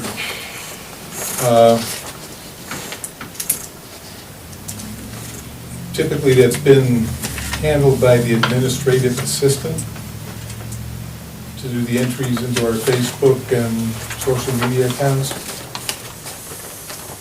Is there any reason it shouldn't continue that way? This is a segue to our new administrative assistant. I think we discussed it when we were interviewing, and when we hired, that this is a key part of the job, so I'd say we should continue on that procedure. You want a motion? We would have access as well. We'll have access, but anything that goes onto thing has to be with the approval of all the trustees. Can't have any of us just going willy-nilly out onto the Facebook and doing whatever we want. All of a sudden, this is, like, we're afraid of that moving forward. Like, how'd this get on the agenda? I'm just curious. Well, you and Nancy were discussing it, and I said to bring it back onto the agenda. That's right before she dropped the F-bomb on me. I wasn't after that, but I'll take your word for it. So what happened was, in advance, if you remember at the meetings, I talked about, from a tech side of things, gathering up, so we have some overview, website, Facebook, key fobs, everything. You know, how does it all work? Because we don't, the accountability's been missing for a very long time, that's obvious. So everybody was on board, hey, you know, I can help segue to the new hire, the new secretary as tech liaison. It didn't seem like a big ask, so we scheduled in advance after I brought this up and discussed this, and everybody was cool with it. So I came down here for that reason, to understand and look at all of these things, and by the time we get to the almighty Facebook, it's like, you know, words weren't exchanged, words were given to me like it was a huge thing, and I was ready to leave, and she insisted on calling Mr. Troyan to back her up. My main question was like, well, as a trustee, how could you make the decision not to pass along that information? There's nowhere saying that a tech liaison and a trustee should not have permissions into a building or a drawer or something like that. This is just basic stuff. And yet, strategically, since January, I'm sorry, I'm not trying to laugh, but I've been kept out of so many things. It's like, okay, so we get to this point, there's one small thing that I could work on and help to bring the new secretary in on, make it better, see what we have, and magically here we are all of a sudden having a policy is critical. But it never was prior. No oversight, no accountability, nothing. Like many things. And now all of a sudden it's on the agenda. So, yeah, we should all have access to it. We should all understand the tools we have to communicate with our residents. We should all work on much more than just Facebook. Would we be able to unilaterally go onto Facebook and state what's on our mind, let's say, at any given time, without any accountability to any of the other trustees? So that's the way it has been, but now we're trying to examine if that's okay or not. So do you agree that's how it always has been? That she just goes on and does whatever she wants? And that was cool, though. But now... Well, the only thing we ever, I mean, you look at the history of it, what went on there? Not a lot, actually. I mean, that's the argument. So like, when I came in, we never had advanced agendas, ever. I talked about it in the fall. I said, why don't we I made a joke of it. I came and got them as soon as they got printed out, and I put them on Facebook. And people came to the meetings. They said, this is amazing. How'd you do this? Like, well, I went and got the print copy that's reserved for 7 p.m. only, and just got it to the people just a little bit faster. And it helped people make their evening decisions. Do we want to skip soccer or choir and come and sit here? It gives the residents choice. That's the whole point of this. So that never happened prior. And then it kind of started happening. It wasn't consistent. They get deleted. The record's not really kept well. And that's about it. But there's 100 things that we can be doing. I mean, we could have reminded people, because I was getting phone calls for roadside pickup day. Hey, it's raining, it's 40 degrees out, is this thing canceled? This is at 6 a.m., residents were asking me. Okay? It's never canceled. Yeah, we've never canceled. And that's good, but they didn't know. We get new residents, people that want to first time come. So a day prior, we could have posted that, you know, but unless we gave her direction, which never really happened other than, like we said, the agenda started to go up there magically. Yeah, there's a lot of things that we could be doing constructively. That's why everybody should have input into it and work together to get as much important information to the residents. You don't want to overwhelm them, but you know, you can put up statistics of the fire department. You can put up important things that the road's doing. If we're running low on salt, be careful, like you mentioned in January. I mean, you name it. Just a little better engagement would go a long way. my point is, I tried to get ahead of this in January, and I'm not really sure. Why, that's a good question. Did you advise her not to ever give me that info, do you remember, or did she just make that decision on her own? That's part of the problem. Like, you have a constructive. Well, that's why I didn't make, when you kind of group called me there that night. No, I did, she did. She called me, you were there, it was a Friday night, and I said. It was Friday at 3 o'clock. I said, okay, how about if we address this at a meeting? Sure. You know, I just don't know why it's this complicated. You could make a unilateral decision there, no more than I can make a unilateral decision at that point, and that's why I said, let's bring it up, put it out there. But no one ever, as a matter of fact, So it's getting there now. years ago, you could have been included at will if you want to, okay? Before I ever came along. So once I start to try to help a situation like getting the agenda advanced to the residents, which again, never happened, it's so simple, so simple. And then since January, I've been locked out of the tech stuff that I am working on. I just go with it because no matter what, we'll get a new Facebook, things will change, things will get better. But to make it onto the agenda, to talk about policy, out of all the other policies that we lack, I'm really impressed. I am. So what is your exact proposal? Let's just hammer this out. Let's just get it done. Well, right now, in the short term, is to pass that thing on to, well, let me do my segue here, because Well, there's a lot more. I mean, there's past what thing? There's so many things. Well, you roll with me for just a second? Sure. Okay. I was gonna use this as a segue. As you know, Nancy is retiring, and we interviewed a number of people. We had 12 applicants total originally, and well, we finally made a decision, and we hired Christine Blazer as our new administrative assistant. Stand up, Christine.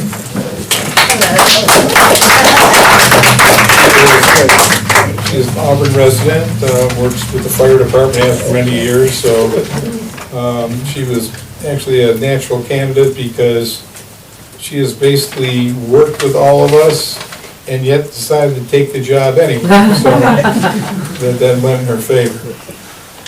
But that was my segue into saying, It's a great segue. for now, that Christine would be the one who puts the information onto the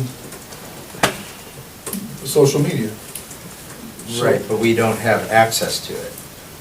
And I was asking for Well, we access, so can we have can access. segue that. I have no problem with us having access to it, but I want one central person be putting the information on there.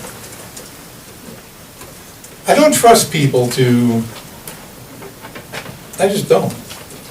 Yeah, I'm gonna tend to not do guitar solos, and I'm sure anything that I would like to see on Facebook, I will run through the administrative assistant. So, When did I make any inclination that I'm just like rogue going to post me? You don't trust me to like post what? Like, what are you insinuating? I don't know, You guys appointed me tech liaison. Do you want to start working on all the tech stuff with me? Because there's a ton of it. I mean, I've got to take home a whole list of to-do things.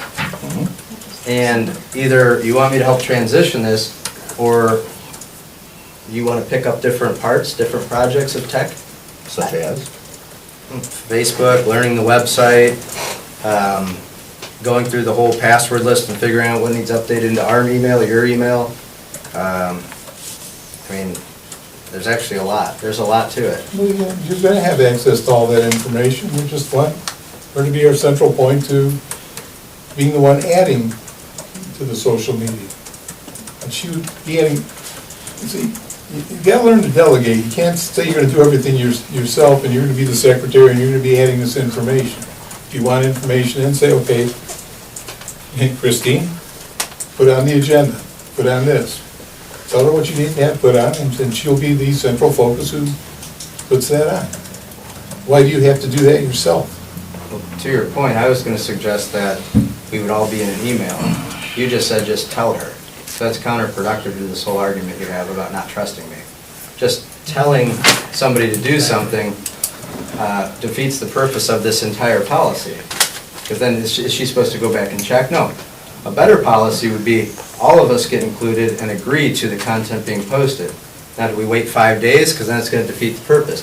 You don't really use email. So then we have to print something out, wait for you to check the mailbox, which is fine, but this is all part of this policy that you want to create. I'm just trying to fill in some blanks because it's here now, like it's ready. Well, I mean, can we establish up front, like, okay, yes, we don't have to get together to tell her to put on the agenda, or if, you know, we agree that, okay, the fire department runs, those be sent in, she can put those in.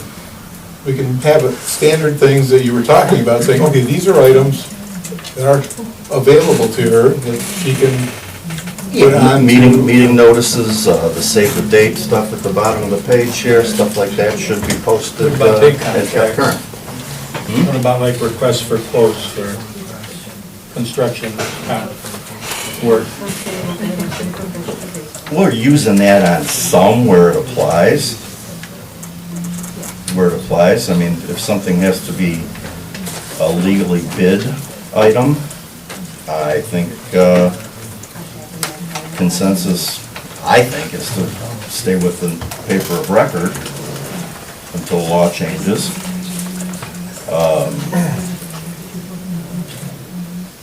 Well, there's been some talk about notice of zoning issues on Facebook.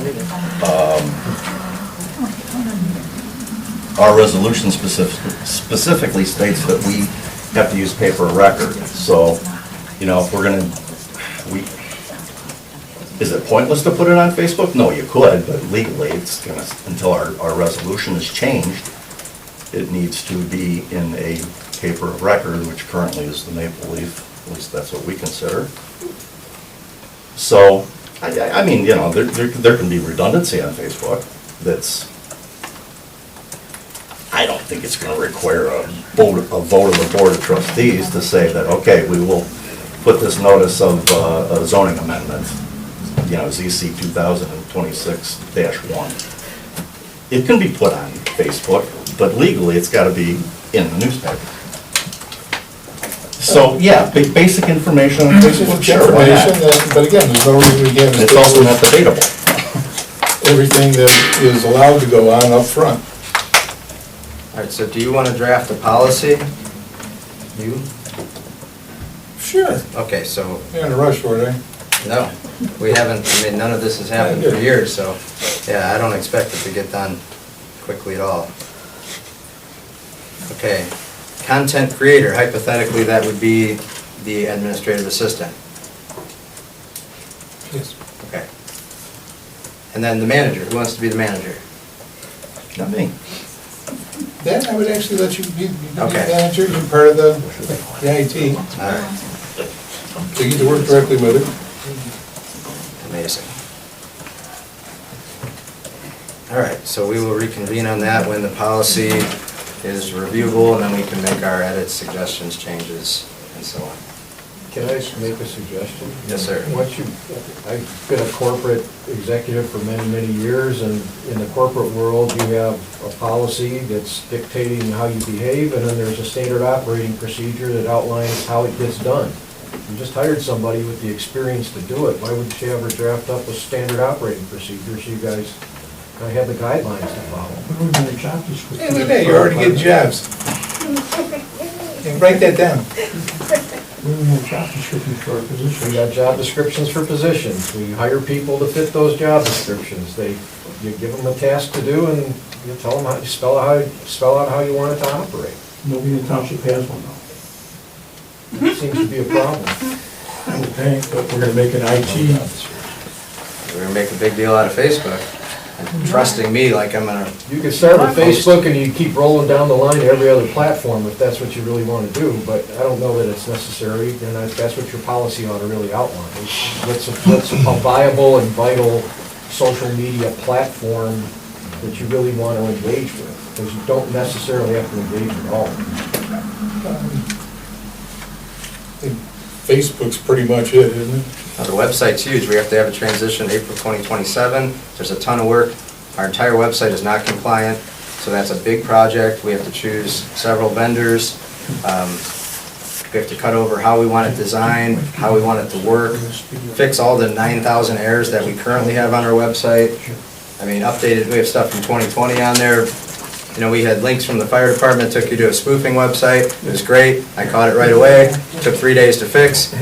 Maybe if I had access, I'd have fixed it the same day so people didn't send their money to Europe on accident. I don't know. I mean, it's little things like that. They end up being big problems. So I'm watching. I'll try my best. But yeah, we're getting somewhere now. So redoing the website, you would do that yourself? You wouldn't hire that outside? No, we have to start thinking about it. Of course it's outside, but the whole design aspect, you just, you know, and give us 10 choices, and we have to tell them what data is good on there, what's bad. They're just gonna transfer a whole bunch of mistakes over. We still have to fix it. I mean, there's a lot of work, It's not just easy stuff, you know? And April 27 comes pretty quick. It's less than a year away. So yeah, there's a lot to this stuff. Yeah, there's some other options out there too. There's like a texting, was it text.gov or something like that, I don't know how necessary it would be to, outside of, say, road closure, Mike, or fire leading to a road closure or detour. I'm not sure that mundane things need to be on such a service, but I know municipalities are looking into that. Something else we could. ADP does websites also, as part of their. Got a good quote. Have to compare the quotes to the vendors if we so choose. ADP's doing a phenomenal job, live stream cemetery, so they're a great candidate because they already have access to a lot of and know what we want. Something like that with a deadline should probably be on the agenda. Sorry. Yeah. Yeah, I'm gonna say, add that to my list too. for just about all this stuff, I would lean towards ADP for the security reason, first and foremost. You know, with all the security issues, Yes. probably just letting them handle as much as we can possibly give to them. It's gonna keep us from getting burned in the long term. No short term.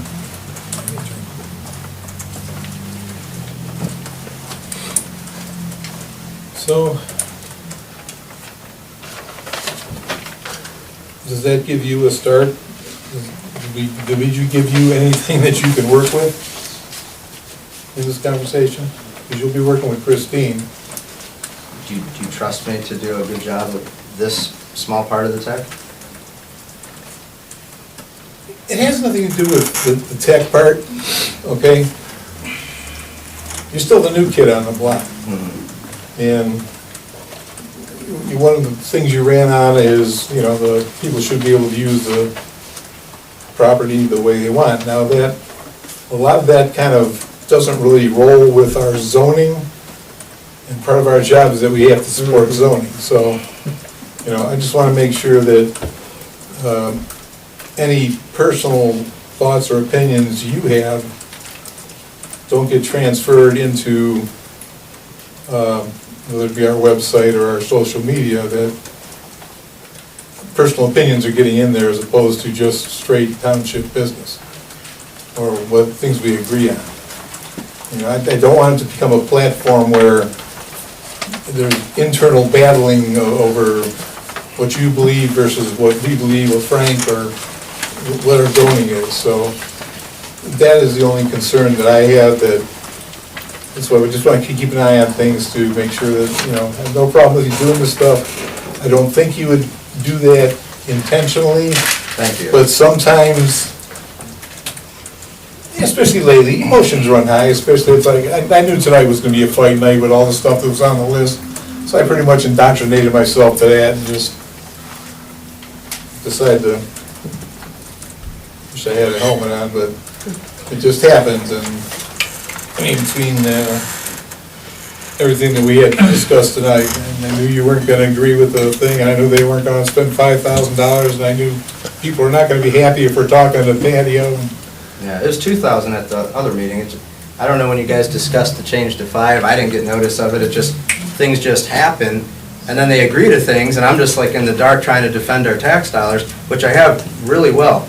I work on a lot of projects that cost money and that don't cost money.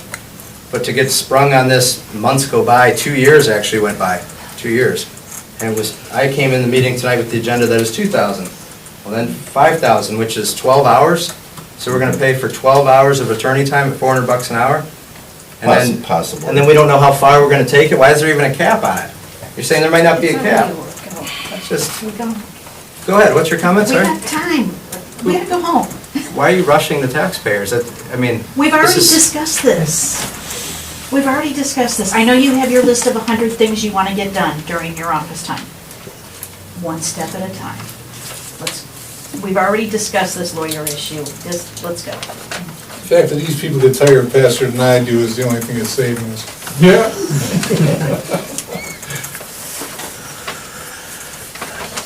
I would suggest that. You're actually allowed to continue even though they want to go to bed. I think your website needs a lot of work. And Yes, it does. I'm not privy to all the data that's good or bad underneath it all. But if I was to prioritize as a taxpayer, I said just get your website up to date and usable and user-friendly. Facebook and all the rest of the Nextdoor, all of that other crap can wait. If you use the website as your primary vehicle to communicate, make it a good website.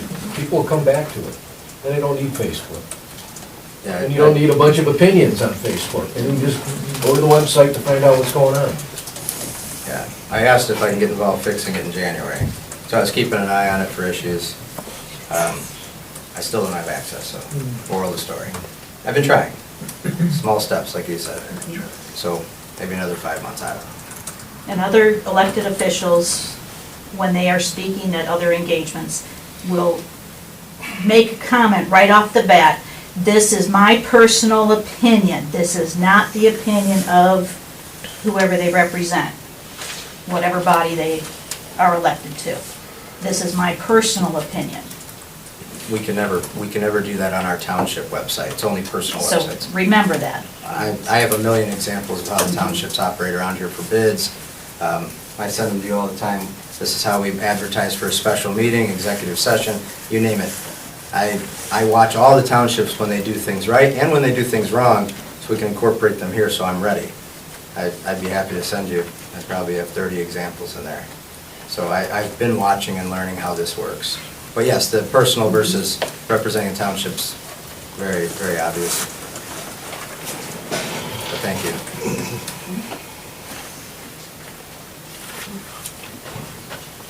Okay. Shall we save this for a later date? Any place you want to go with this before we? No, we had it figured out. You're in charge of policy, content creator, will be the new admin, and I'm the manager. That's what we went through. So that should get you in pretty good shape then for in the short term. Now keep in mind, you still got a couple weeks to go because Christine tried to get them to throw her out early, but I guess she couldn't manage to do it. They liked her too much, so. They wanted me to give So them she will 4 be weeks starting on notice the instead of 18th. just 2. So you'll have a policy written for when she starts in 2 weeks? So we can review it? Probably not. There you go. Like I could pick up 30 policies, I could make copies of whoever's and nobody would agree with it anyway. That's why we said we were at some point in time going to hire a professional to get in here and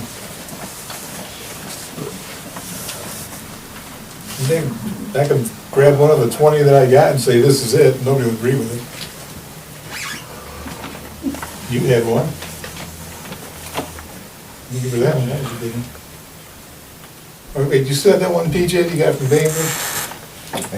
I got a stack of policies from Bainbridge, from job descriptions to operations.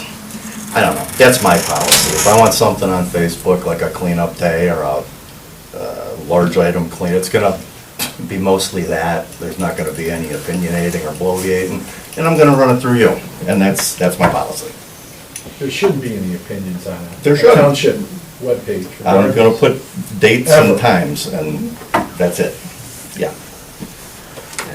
pretty obvious, that's not, you don't see that anywhere.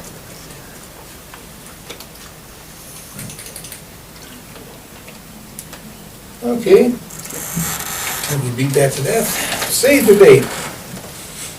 Tomorrow, for anybody that has been paying attention, it is voting day. 6:30 to 7:30 at Adam Hall. 5:25 will be the memorial event, 8:45 a.m. at Maple Shade. Hey, Mike, 9 a.m. at Adam Hall. let me interject there. We should have had this on, Patty. We'll do this from now on, I think. I don't think that's opinionating very much, but Auburn alumni, 5:17, Thank you. I was gonna mention that when we got done. 2 p.m. 2 PM for anyone Sorry, who I'm spoiling attended thunder. Auburn School. Until the cops kick you out. Why would the cops kick us out? It's a wild one, yeah, it's a wild one, up there. A phrase, when does it end? That, When everybody gets tired and everybody goes home. You know, your approach, Are you paying Need for the, something. are you renting the hall? no, No, we are not going to charge them rent. This is I- Auburn it- alumni. Are it you has paying to been, clean the hall? no. Wow. The hall is clean, it is left in the same position that we walk into it with. Tables are all put away, chairs are put away, it's probably in better shape than when we walk in. Okay. May I continue? Go ahead, she interrupted. You asked a question.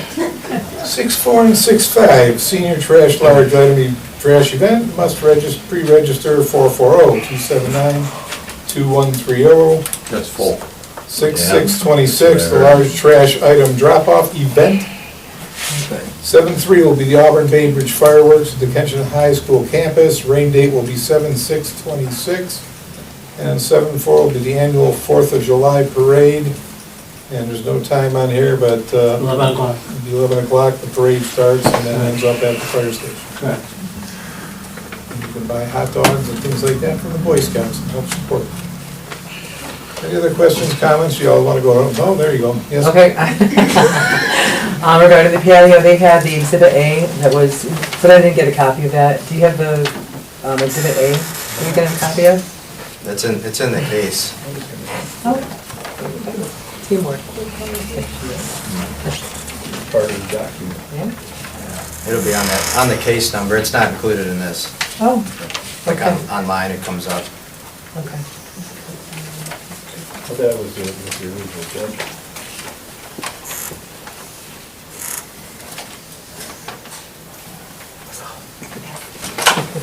Check my original email. Since nobody's in a hurry to go home, right?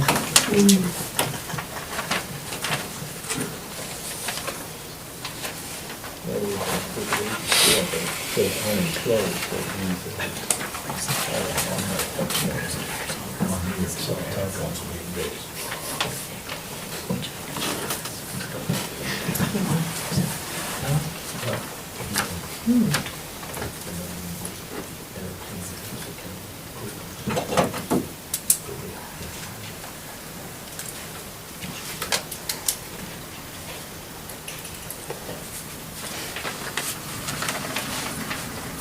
I just sent that.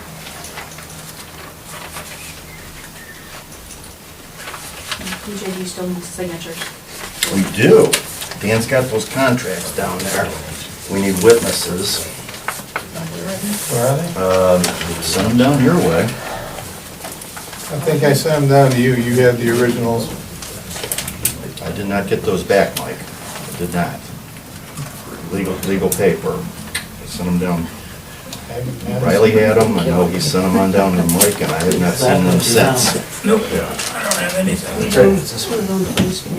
So Mike had? Yeah, there's the 3 green tabs right there. Okay. Get those signed, and then we'd appreciate if we could get 3 witnesses here tonight so we can.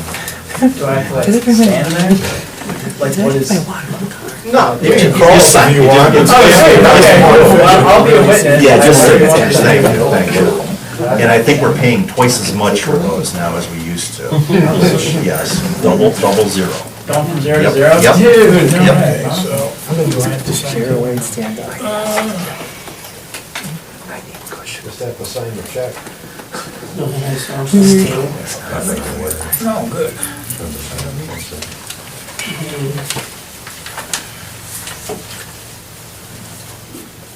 supposed to get coffee.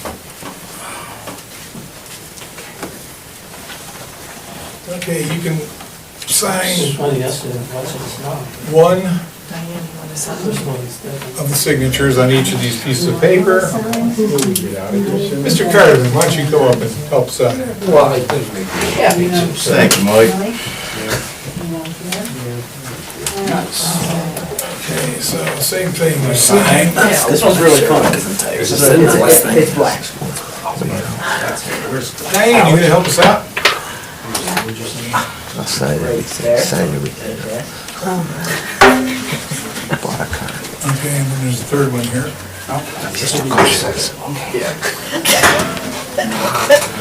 Sit on a cat. Here's the third one here, Michael. Okay, I'm silver and sloppy. Okay, and then you just got the bottom. Oh, my God. Right here. Yeah, right in. And all three of them. That says, it's a township that falls on the loan, you guys. No, it does not. Everybody thinks that's what it says. I got like 5K in my checking, I can do like 3 inches of road, so. You can get the last 3 digits, right? Yeah. Yeah, there you go. There you go. Oh my God. You did your civic duty. Yes. Okay, Dan, Lorraine, we keep one here.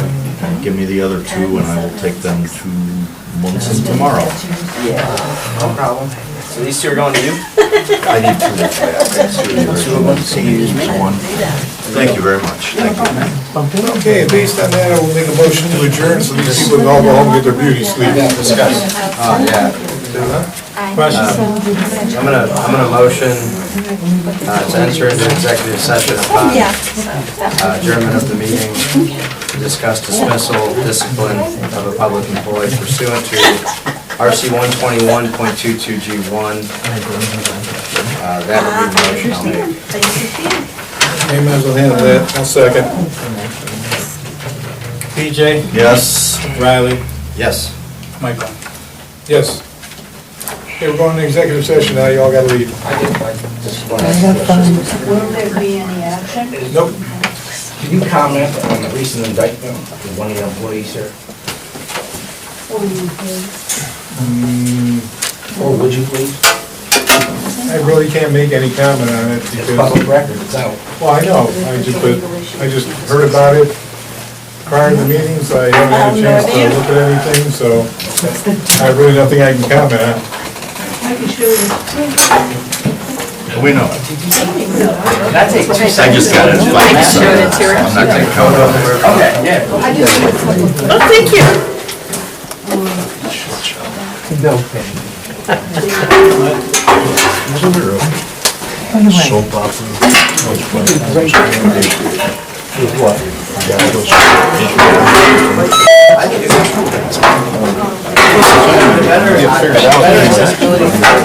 Thanks, Taylor.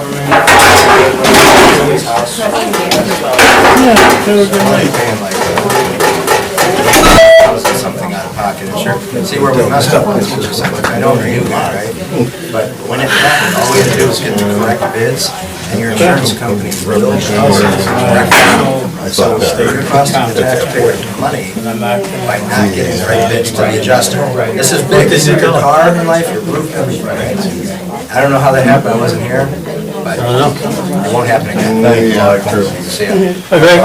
Hi Chief, how are you? Hey, Good. Yeah, playground is Nice. You're gonna be matching one on the other side? Yeah. I think put electrodes on there? Yeah. My favorite question. Kick my chair. Track how PDF, either we can handle it. Well, we're almost out of here.